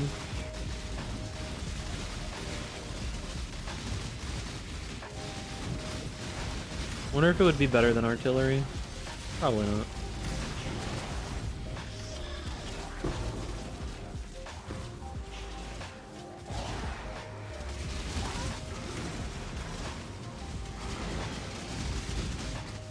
Whoa, brother. Those things got huge. Oh, yes.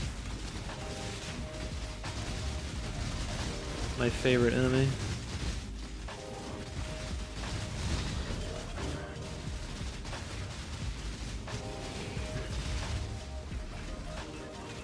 Oh. Oh, why are you spinning so fast, dude?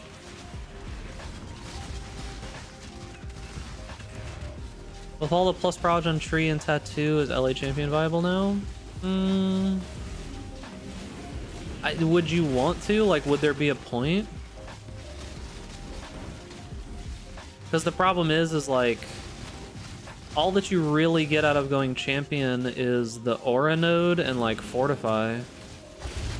You get adrenaline, I guess.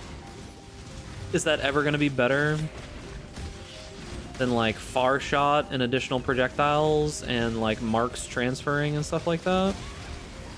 And just like mark effects?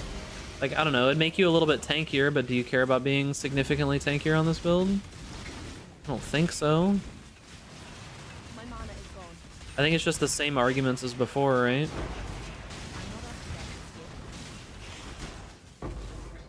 Like, maybe in the case of like you can get away with it, but would you even care to get away with it? Like, why not just still play the more damage version, right?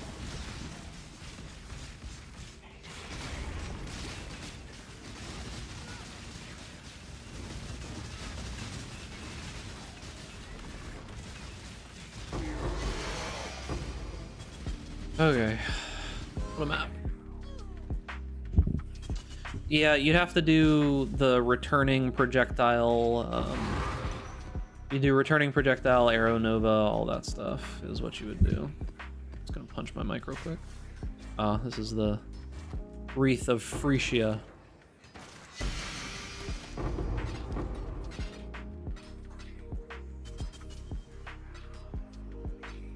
So yeah, I just can't see a reason to do it, is more so the problem. You know? What just made a bunch of drop sounds? That was weird. If you for some reason just wanted to be tankier, I mean, maybe? I don't know.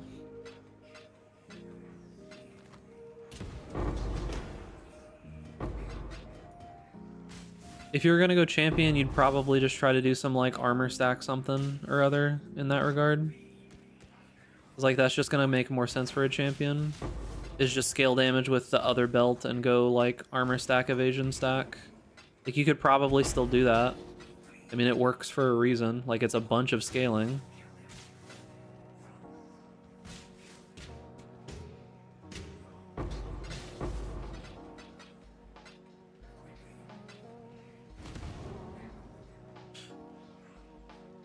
Love Deli, but the looting kills me. Yeah, I mean, it can be pretty rough. It's not so bad. It definitely, like, increases your map time by quite a bit. But it's not the worst thing. If you're playing, like, a Headhunter build, you can loot while you kill, right? Like, if you've got Headhunter to the point where you can pretty much just ignore everything, you can loot while you kill. Right now, realistically, I just can't do that. Alright, that's gonna be a bitch and a half, so let's hold on a second.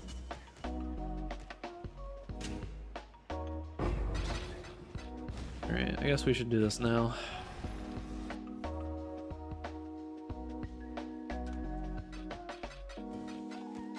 Yeah, I mean, the looting allows you a moment to, you know, catch your breath and not suffer from the overwhelmingness that is delirium map, so that's something, I guess, right? I don't care too much about, like, using Headhunter. Like, Headhunter's cool, don't get me wrong. Oh, was I really not finished? Oh shit, I didn't even notice. Headhunter's cool, don't get me wrong. It's definitely good for farming, but, eh. If I had one, I'd use it, but I'm not gonna go out of my way right now. Like, I don't want to borrow a Headhunter, you know? Okay, let's see how terrible all this is. Pretty bad so far. Oh, that's tier 1. Nope, still bad.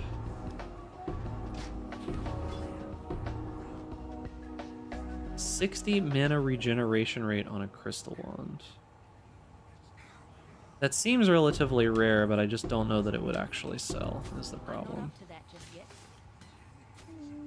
Like, I just don't think it would actually sell. +1 socketed gems on a Terror Claw? Oh.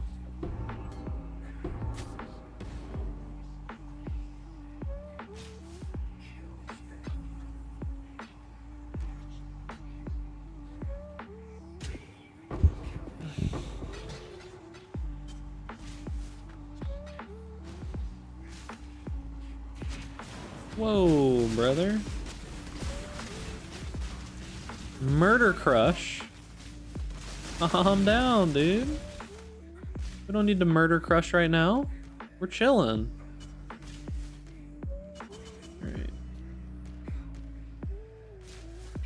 How many divs per hour? I'm taking it kind of slow. But like, I got a bunch of really big drops, so my div per hour is super high right now. My div per hour technically is at like 8 or 9 right now because of that one drop. Like it's pretty crazy right now, but on average probably 3 or 4. I'm not pushing super hard at the moment, but probably 3 or 4, maybe 5.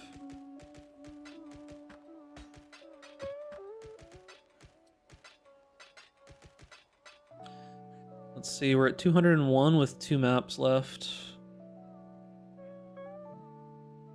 All right, let's see what we get after the last maps.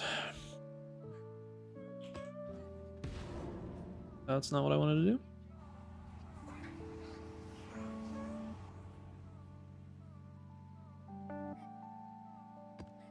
Okay. This is Hexproof, Possessed, Chain, Steel Charges, less AoE. Almost none of that is that bad for us. Steel Charges can be annoying, but we don't get hit that often. So it should be fine. Like, we'll lose some of our Frenzy Charges, but oh no. You know?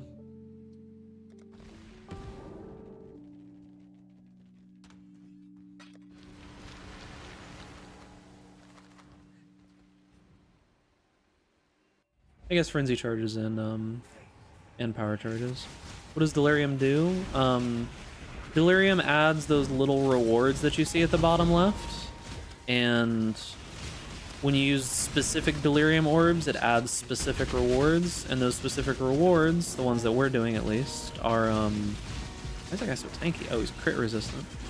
Those specific rewards that we're doing are quite good rewards, right? So you just get a bunch of really good rewards as you clear out the map, and you get like, oh, that was my other explosion. But yeah, you get like big explosions of just good items, right? So if we get 13 rewards, that means on average we're getting 13 times 4, which is like 50-ish divination card rewards from just putting the from just putting the delirium orbs on our map. And on average, each of those rewards is maybe like 2 or so stacked decks, 1 or 2 stacked decks.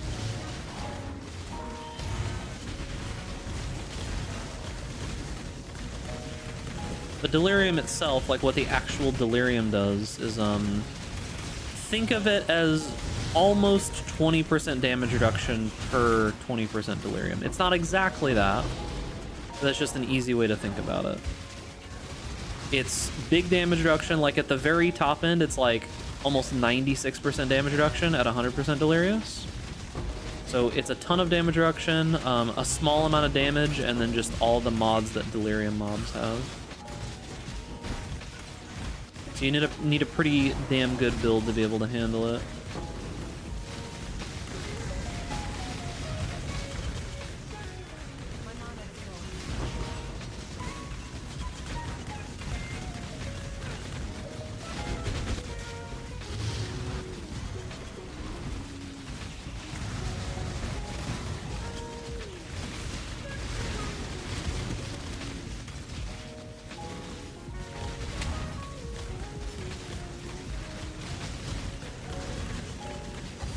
Yeah, in normal delirium like mirrors, the deeper that you get into the delirium, the higher the percentage is. But here, just all of it is always at 80%, right? When we use the orbs. I can't move. Was I stunned there? I had to have been stunned. There's nothing else that could have been.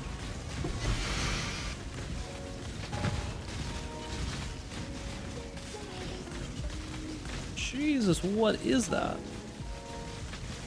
Whatever this one enemy is right here is super dangerous. Alright, I think I killed it.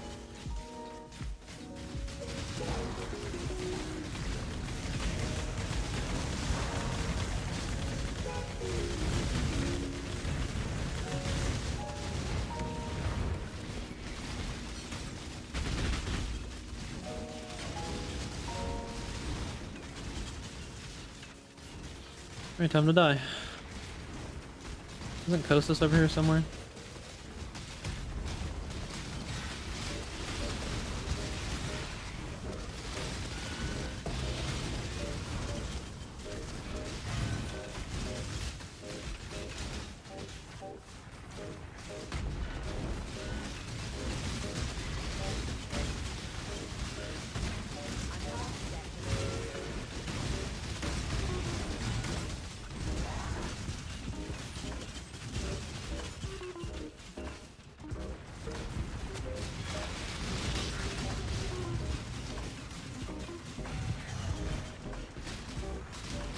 We're traveling all over the map here, huh?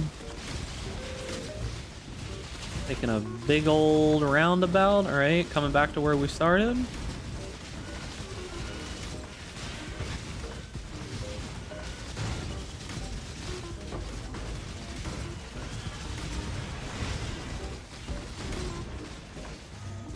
When do you usually start side delving for pure profits? Never, fuck no.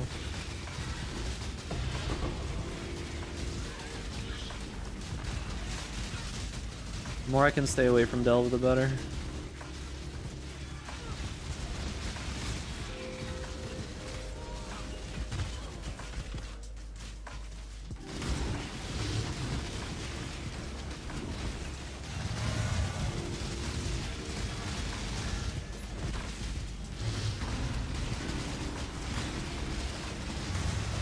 DPS on this character? A couple million. It's not like super accurate on a clear character to really get like a good DPS number, especially one that's using the Headhunter jewels.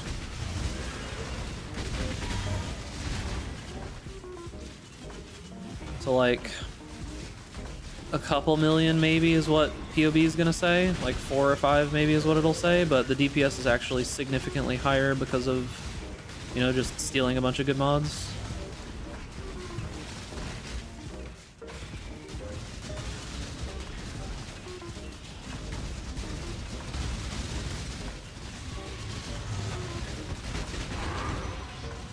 Damn, dude, bunch of useless shit. Thanks.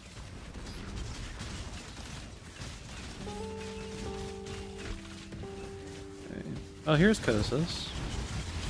He's in a terrible spot, too. Need to get him the fuck out of there. What's up, Coffee Power? How's it going, gamer?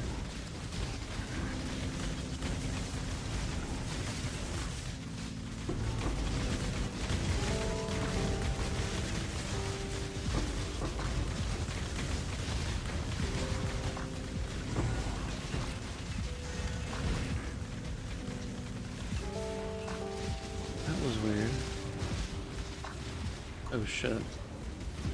Oh, stop spinning so fast, dude.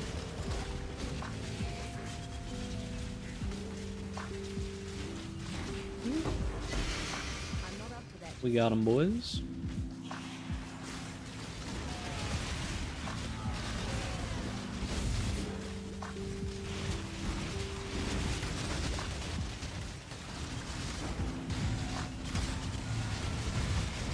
Eldritch minions. I can do that one.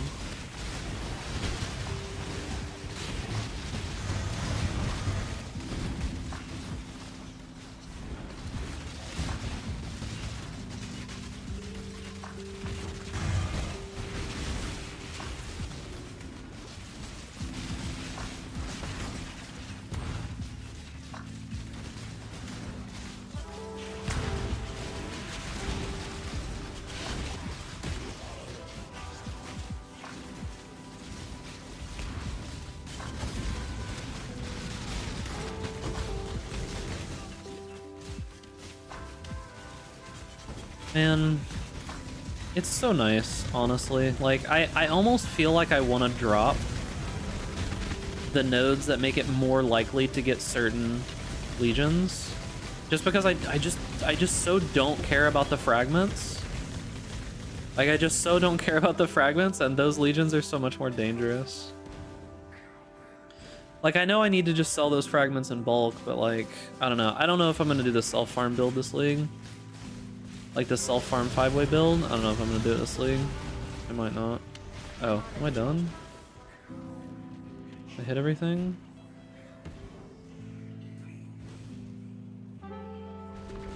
There's so many things that I want to do this league.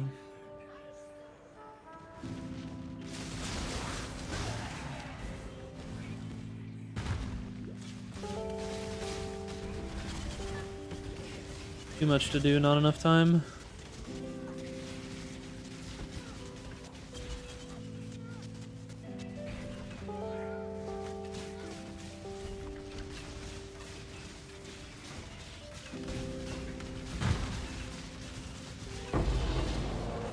Okay, 10 stacked decks from that last one. Nice.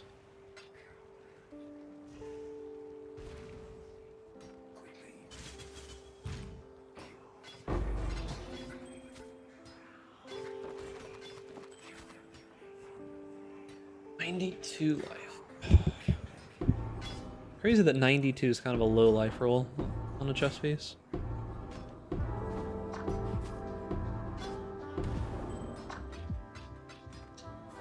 Oh, did I pick it all up?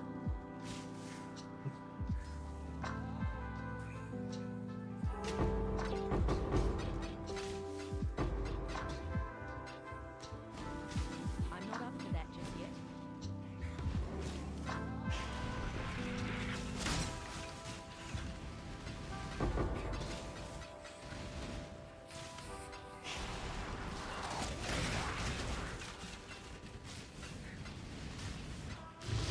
Alright, I think I have time for one more map.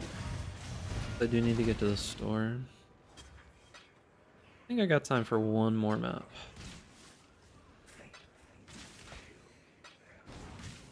One of these days, one of those heavy belts will be it. One of these days we'll get one, right boys? We'll get the raw drop. Surely.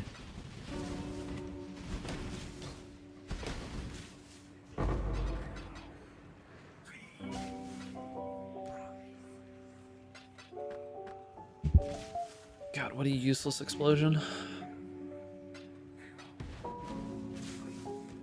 Complete and utter trash.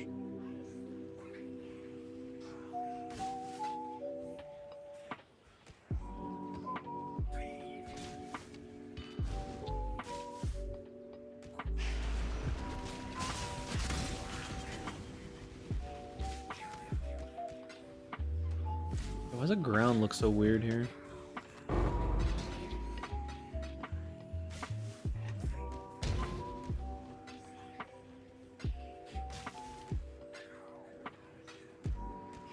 That would only slow me down. 48 in inventory. It's decent.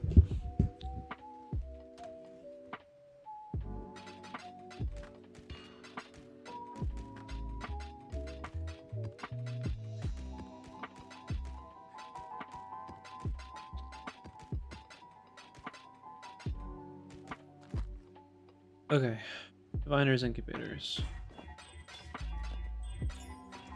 How many more of those do I have? 5? Okay. Diviners, incubators are pretty big. Guaranteed stack decks are always nice.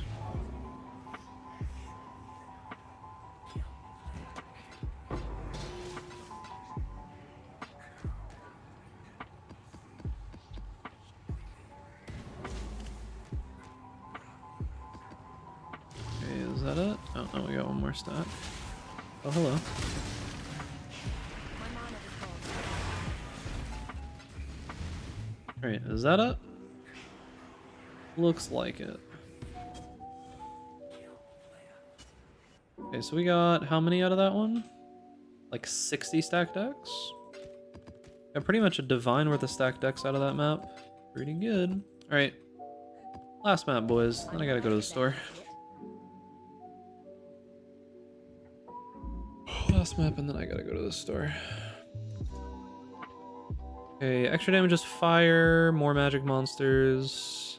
Shouldn't be too bad. What are we at? 264 stack decks. So we spent 3 divines and we got like 300 stack decks. That's pretty good. Pretty good.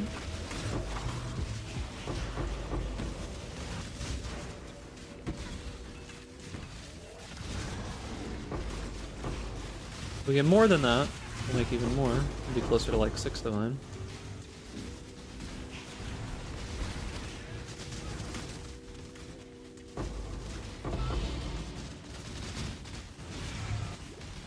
And I am just lagging so hard, dude.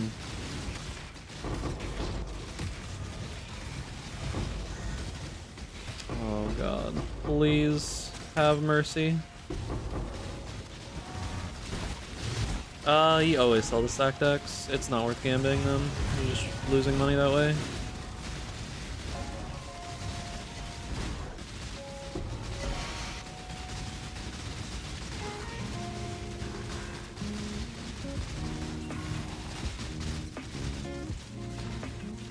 Just asking to lose money by opening them. Stack decks are like 65 to a divine right now. He's crazy.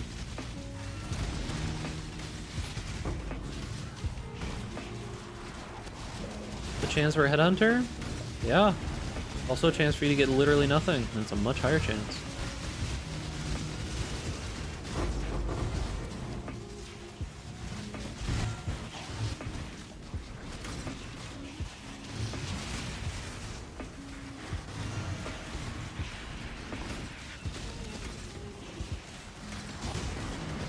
Yeah, you're falling hard into some gambler's fallacy shit. If you go too hard with the stack decks. Like, surely the next one will get it, right? I gotta make my money back, so I gotta keep going, right? Surely.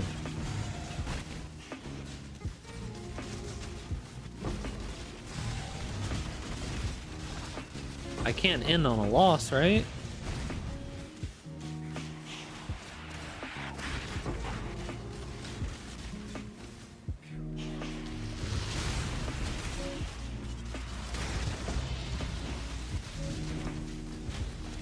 Wait, what?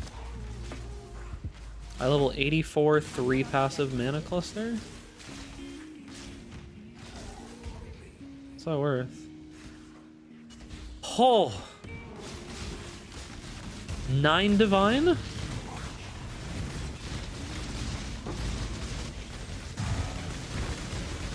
That's pretty good.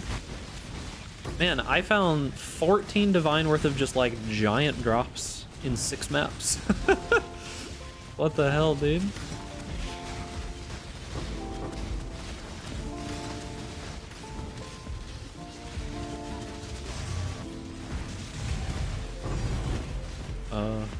And oh my god, dude. 4 fracturing shards too? My mana is down. Man, I've found like 6 divine worth of fracturing shards in 6 maps as well. What the hell? Yo, my divine per hour right now is like 10.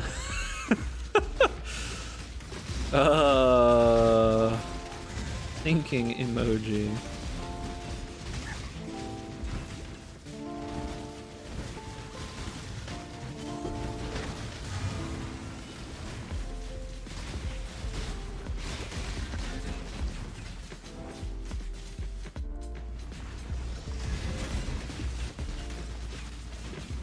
Streamer client.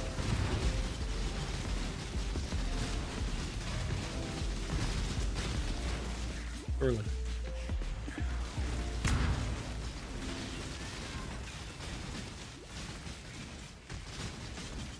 My stomach is like mad upset right now. Not happy. It's growling at me. Feed me. I require nutrients. Oh, and the skein sold too? Man, we are making some bank today, bro. And that sold too. Huh. Pretty good, dude. We are making some bank. 5 div divination card, 9 div cluster jewel, 1 div on this implicit here for this Imperial Skein. 15 divs so far in just giant drops. Yo, why is my stomach growling so hard? I can't be that hungry. I mean, I guess the last time I ate was close to 24 hours ago. Well, it was probably like 20 hours ago, but still. Still, my stomach shouldn't be growling that hard, dude. Holy. Like, I'm not used to my stomach growling for like 6 seconds straight. What's the cluster? It's an eye level 84 3 passive mana reservation efficiency cluster.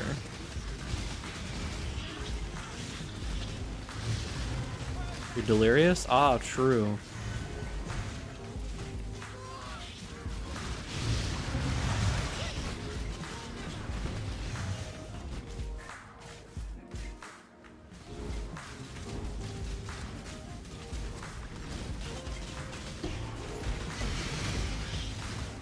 You honestly don't need to eat that often. Like, I'm already overweight because I haven't been able to run very much recently, so like, it's not bad if I just don't eat sometimes. Like, you can very, very easily go just like 24 hours without eating a single time. It's actually like even good for your body to have some time to calm down. Because like there's processes and stuff that your stomach needs to do that it can't have food in there for. So it's like if you're constantly eating and always having some kind of food digesting, you'd like never give your stomach time to like heal and do other shit. What's up, Max? How's it going, gamer? Max and Tyson.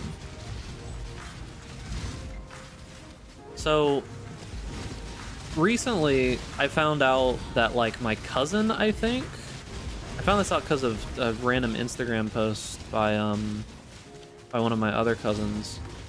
I randomly found out that one of my cousins apparently is trying to be did Kostas really one-shot me? He's trying to be a content creator, right? Like a video game content creator. But the thing about it is that he's using his last name as part of his like name on his channel, and I'm like, I don't know. I've always felt weird about that.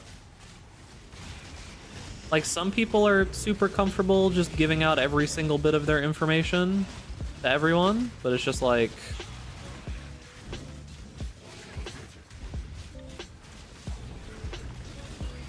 Your dog. Ah, I see. We're farming right now. The build that we will eventually be playing is Firestorm, but we kind of ran out of money, so I needed to farm a little bit.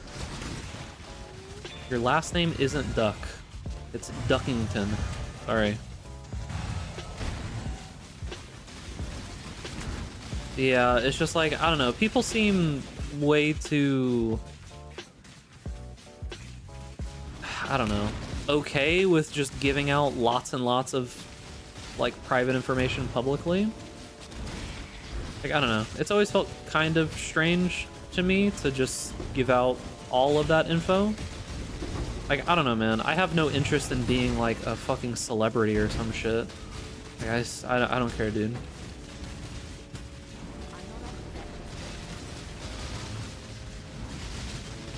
Yeah, I much prefer to keep most of that at least somewhat private. It makes things significantly easier.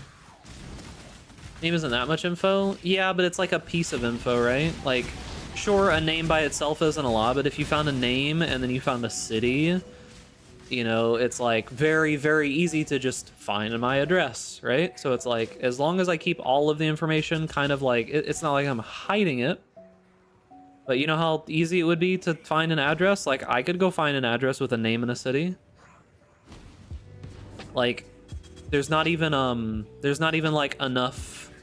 There's no one else in my city that I know of that has my exact name combo, right? So it's like, I don't know. I guess I gotta kill the boss now.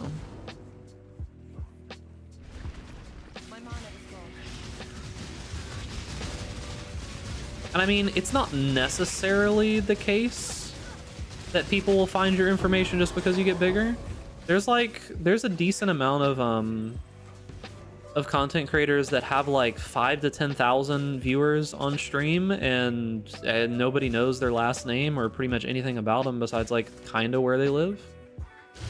And have your content creator name be your social security number. You guys remember that ad for the what was it, LifeLock or whatever it was called? I don't remember what it was, but it was the guy who like put his social security number on billboards because he trusted his own company to be able to protect it.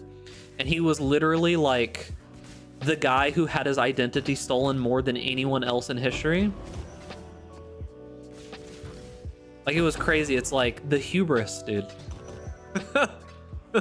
Like, the hubris is just insane, bro. If you fall for the oldest tricks in the book, I feel like at that point it's like you probably deserve to have it stolen, but still, you know.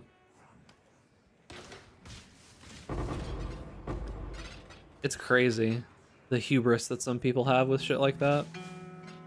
It's like, bro, if you just give it out, yeah, I don't know. Like, what are you doing, bro? He really trusted in his company, and that didn't seem to work out too well for him.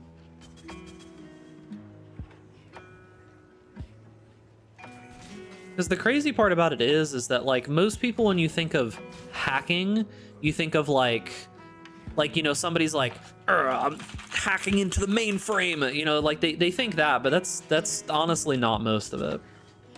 One of the most effective forms of hacking is social engineering. Just being able to like call up somebody and just be like, pretend to be the person and convince them in some way, some random person at some company, to just fork over your shit, right? Like, that's the vast majority of actual any hacking that goes on, right? Is just like, someone will send a random email to you trying to get you to give them a certain number, or they'll call you and be like, oh yes, I need your code to be able to do such and such and such and such. It's like, you know, I need these digits or this here, you know? It's like, should always be kind of hesitant to just freely give out that kind of info, you know? 30% evasion. On a lapis amulet? Yeah, movie hacking. Yeah, true, dude. I don't think cold damage is gonna matter. Viruses aren't that common anymore. I think the reason that viruses ended up not being that common anymore is because I just don't think there's much incentive. Because, like, back in the day, most of the time when it came to viruses, it was like, you know, you got the virus and it's like, pay us such and such and such to be able to remove it from your computer and such. But realistically, that most of those kinds of like big, really crazy exploits and holes and stuff have been fixed. I agree. Windows antivirus is actually really good these days. You don't need, like, God forbid you have some horrible program like Norton on your computer. Like that shit is more of a virus than anything else, right? Like, I'd rather have the Bonsai Buddy on my computer than Norton at this point, right? I don't know, dude.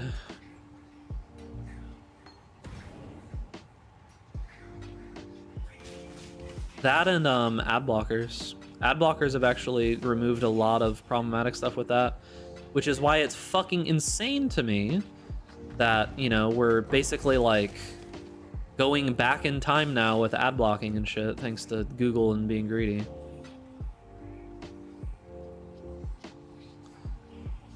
Never use the internet again? Yeah, it's like kind of crazy. All right, I think we're good with this map. Yeah, 3 passive, eye level 84, small cluster jewel, 8 to 9 divine. Pretty good, dude.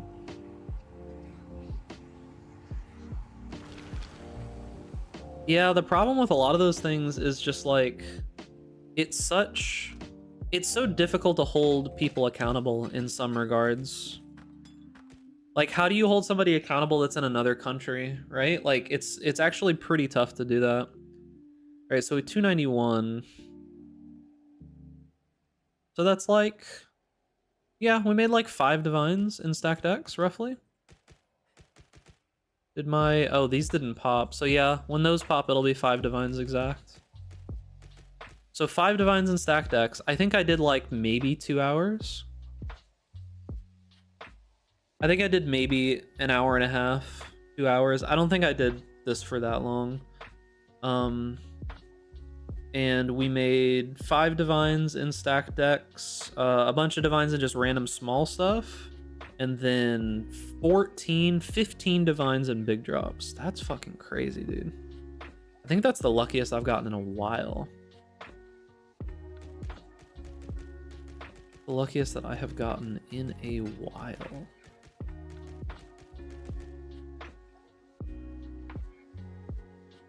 Guessing most just operate overseas where you can't even prosecute them. Yeah, for sure. Okay, so let's see here.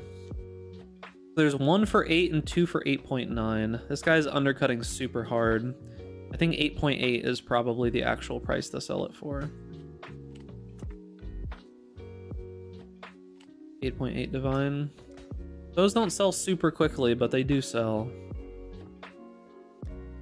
And then we can look at Yu-Gi-Oh cards. Let's look at full stacks. We might as well turn these in. But yeah, we found a brother's gift. Found a brother's gift out of a reward, like a delirium orb drop reward. Brother's gifts from that. Crazy, dude. Probably the best reward I've gotten from a random delirium reward yet is a brother's gift, right? I think other than that, I got like mirror shard cards, which were worth a lot. But I think Brother's Gift's probably the best just single card I've gotten from a delirium orb.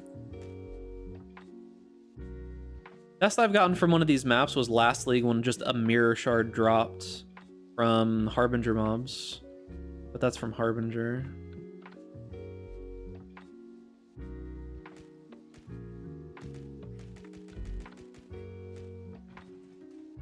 Yeah, it was pretty good, dude. Brother's Gift. Find divine orbs. Even though his flame has burned out, he will never fade away. Thanks for the 5. Appreciate you, gamer.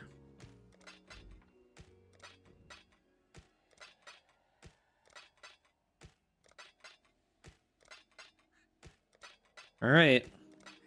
We've gotten some pretty damn good results from Emperor's Luck this league. I don't know that we're going to be able to beat it, because we got an Emperor's Luck worth 30 C each. That's like the highest I've ever done. This league I got a 30 C each currency and like a 15 each C each currency. Like, that's crazy, dude. I just don't think I'm going to beat that. Potentially ever. Turn all card stacks buttons in win? Never. They like the friction.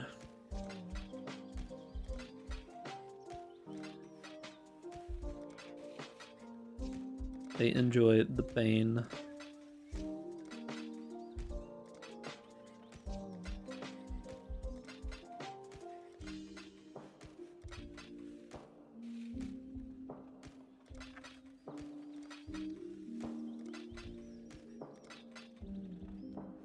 Okay.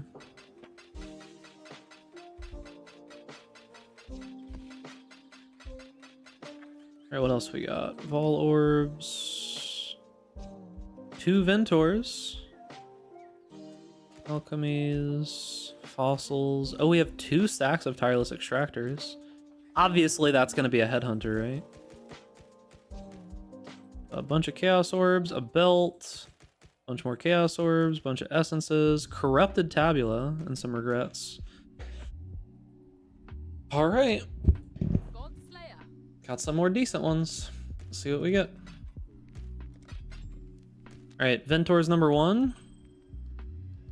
Damn, that's really bad. That's so bad. That's actually one of the worst ones I've seen yet.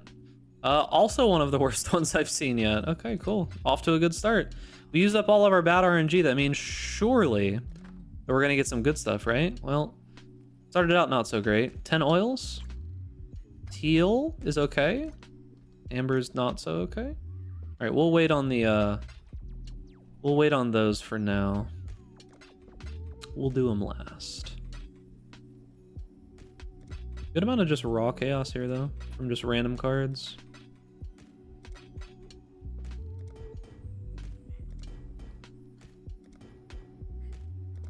That's pretty good. 5% reduced cold damage taken. Pog, dude. All right. The Void. Obliteration. Is it a perfect one? It's actually, the implicit's even perfect. Huh, cool. Void number 2? 3? Huh?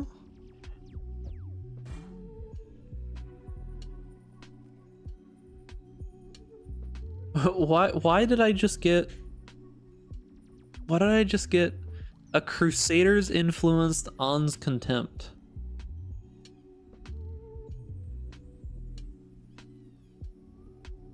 Like, why did I get that? Like, I guess that's cool. The hell, dude? Alright. And Vol Orbs, cool. Staff. Nice. Museum. You belong in a museum, dude. Kiara's Determination. 5 div? I don't think it would sell for that. That guy's just kind of memeing. I level 100 ring. Don't really care. All right, belt first. Diadian Dawn.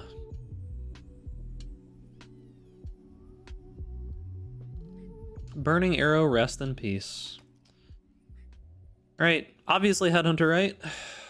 Damn, dude. Corrupted Lavianas? Cringe, bro. All right.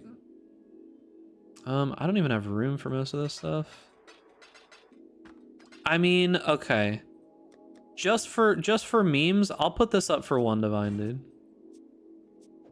I don't think anybody's ever gonna use this. Like On's Contempt, I don't. I'll put it up for 1 divine, dude. Put it up, easy. All right, we should have a Ventor's to Gamba, right? Yeah. Okay, 3 to 1. Damn, still terrible. I've churned through so many of those this league.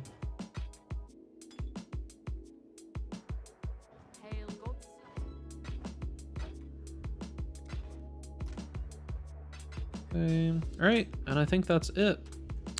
So we're sitting at 12 divine here.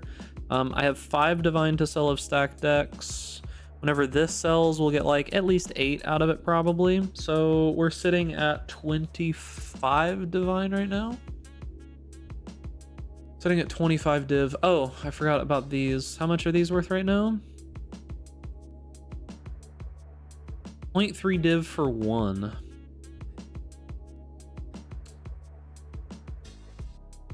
What build would you suggest to spam the league mechanic? A build designed to do it. There's like builds that you can make where it is just designed to be ideal at that mechanic. I gotta actually search trade. Let's see, bulk exchange, items I have. Items I want divine. Why is it not loading?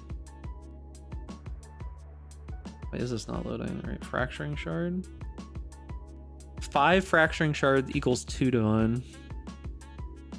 So we have like 3.5 divine. I'd probably just wait until I got 1 more fracturing shard.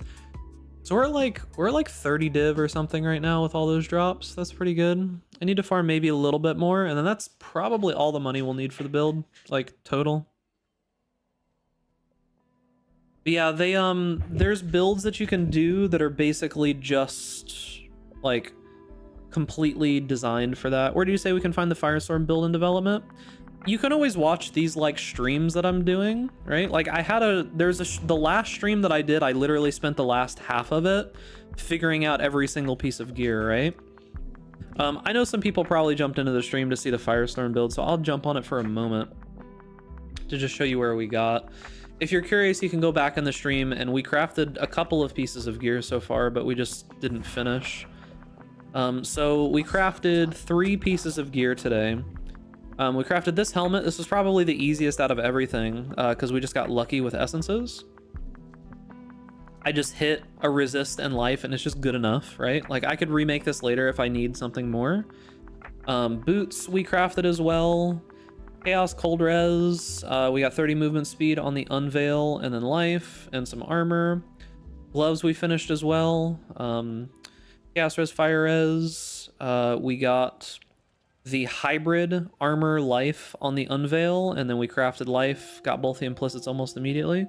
So we crafted these 3 pieces of gear, but I didn't have a ton. I didn't have a ton of currency. Yeah, that's the one I'm talking about, Max, is that it's like a void sphere build or something like that. What's up, Spelron? We're gaming. But yeah. We crafted those 3 pieces of gear. Tomorrow we should have enough money to be able to craft the jewelry and the weapon, and then we should be pretty much ready to like do the final touch type stuff and get everything together. The weapon's gonna be huge. Jewelry is gonna be very important as well. We need to spend some money on leveling up in 5 ways, or we could try to level ourselves. I don't know. Depending on how tanky we are, we could potentially just level ourselves a couple times, but 5 ways will definitely be faster, just more expensive.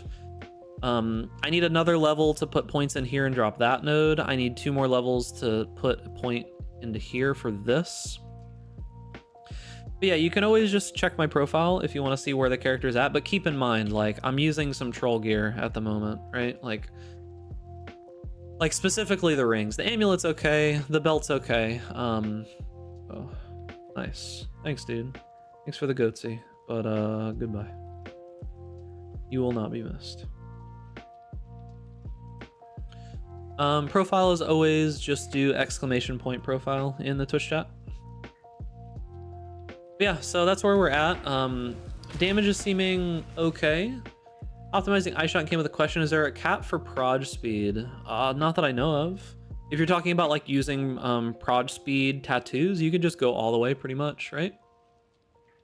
You can just pretty much go all the way. What are we looking for on faith? Oh, I already have it. If you're talking about this, talking about the militant faith. When I put out the guide, I will post, I have a link for this particular cluster jewel where I found every single cluster jewel that does this exact setup. There's like 20 or 30 of them. And whenever I post the actual guide for it that has a POB, I'll include that link with it. You can do it yourself if you want to, but this here is Militant Faith with Dominus, because we're using Inner Conviction. We'll use like a minimum frenzy charges. But the idea is that you can take all of these points.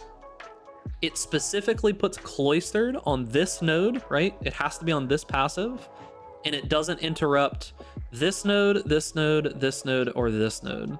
There's like I showed it on the video, but there's like 70 to 200 just available sitting in, like available on trade, right? Like of all of these different clusters. And that's ones that specifically avoid those nodes. If you really were like super worried, you could get it for like 2 points instead of 1. Like you could get it here on Dynamo if you wanted to. Like that would be possible.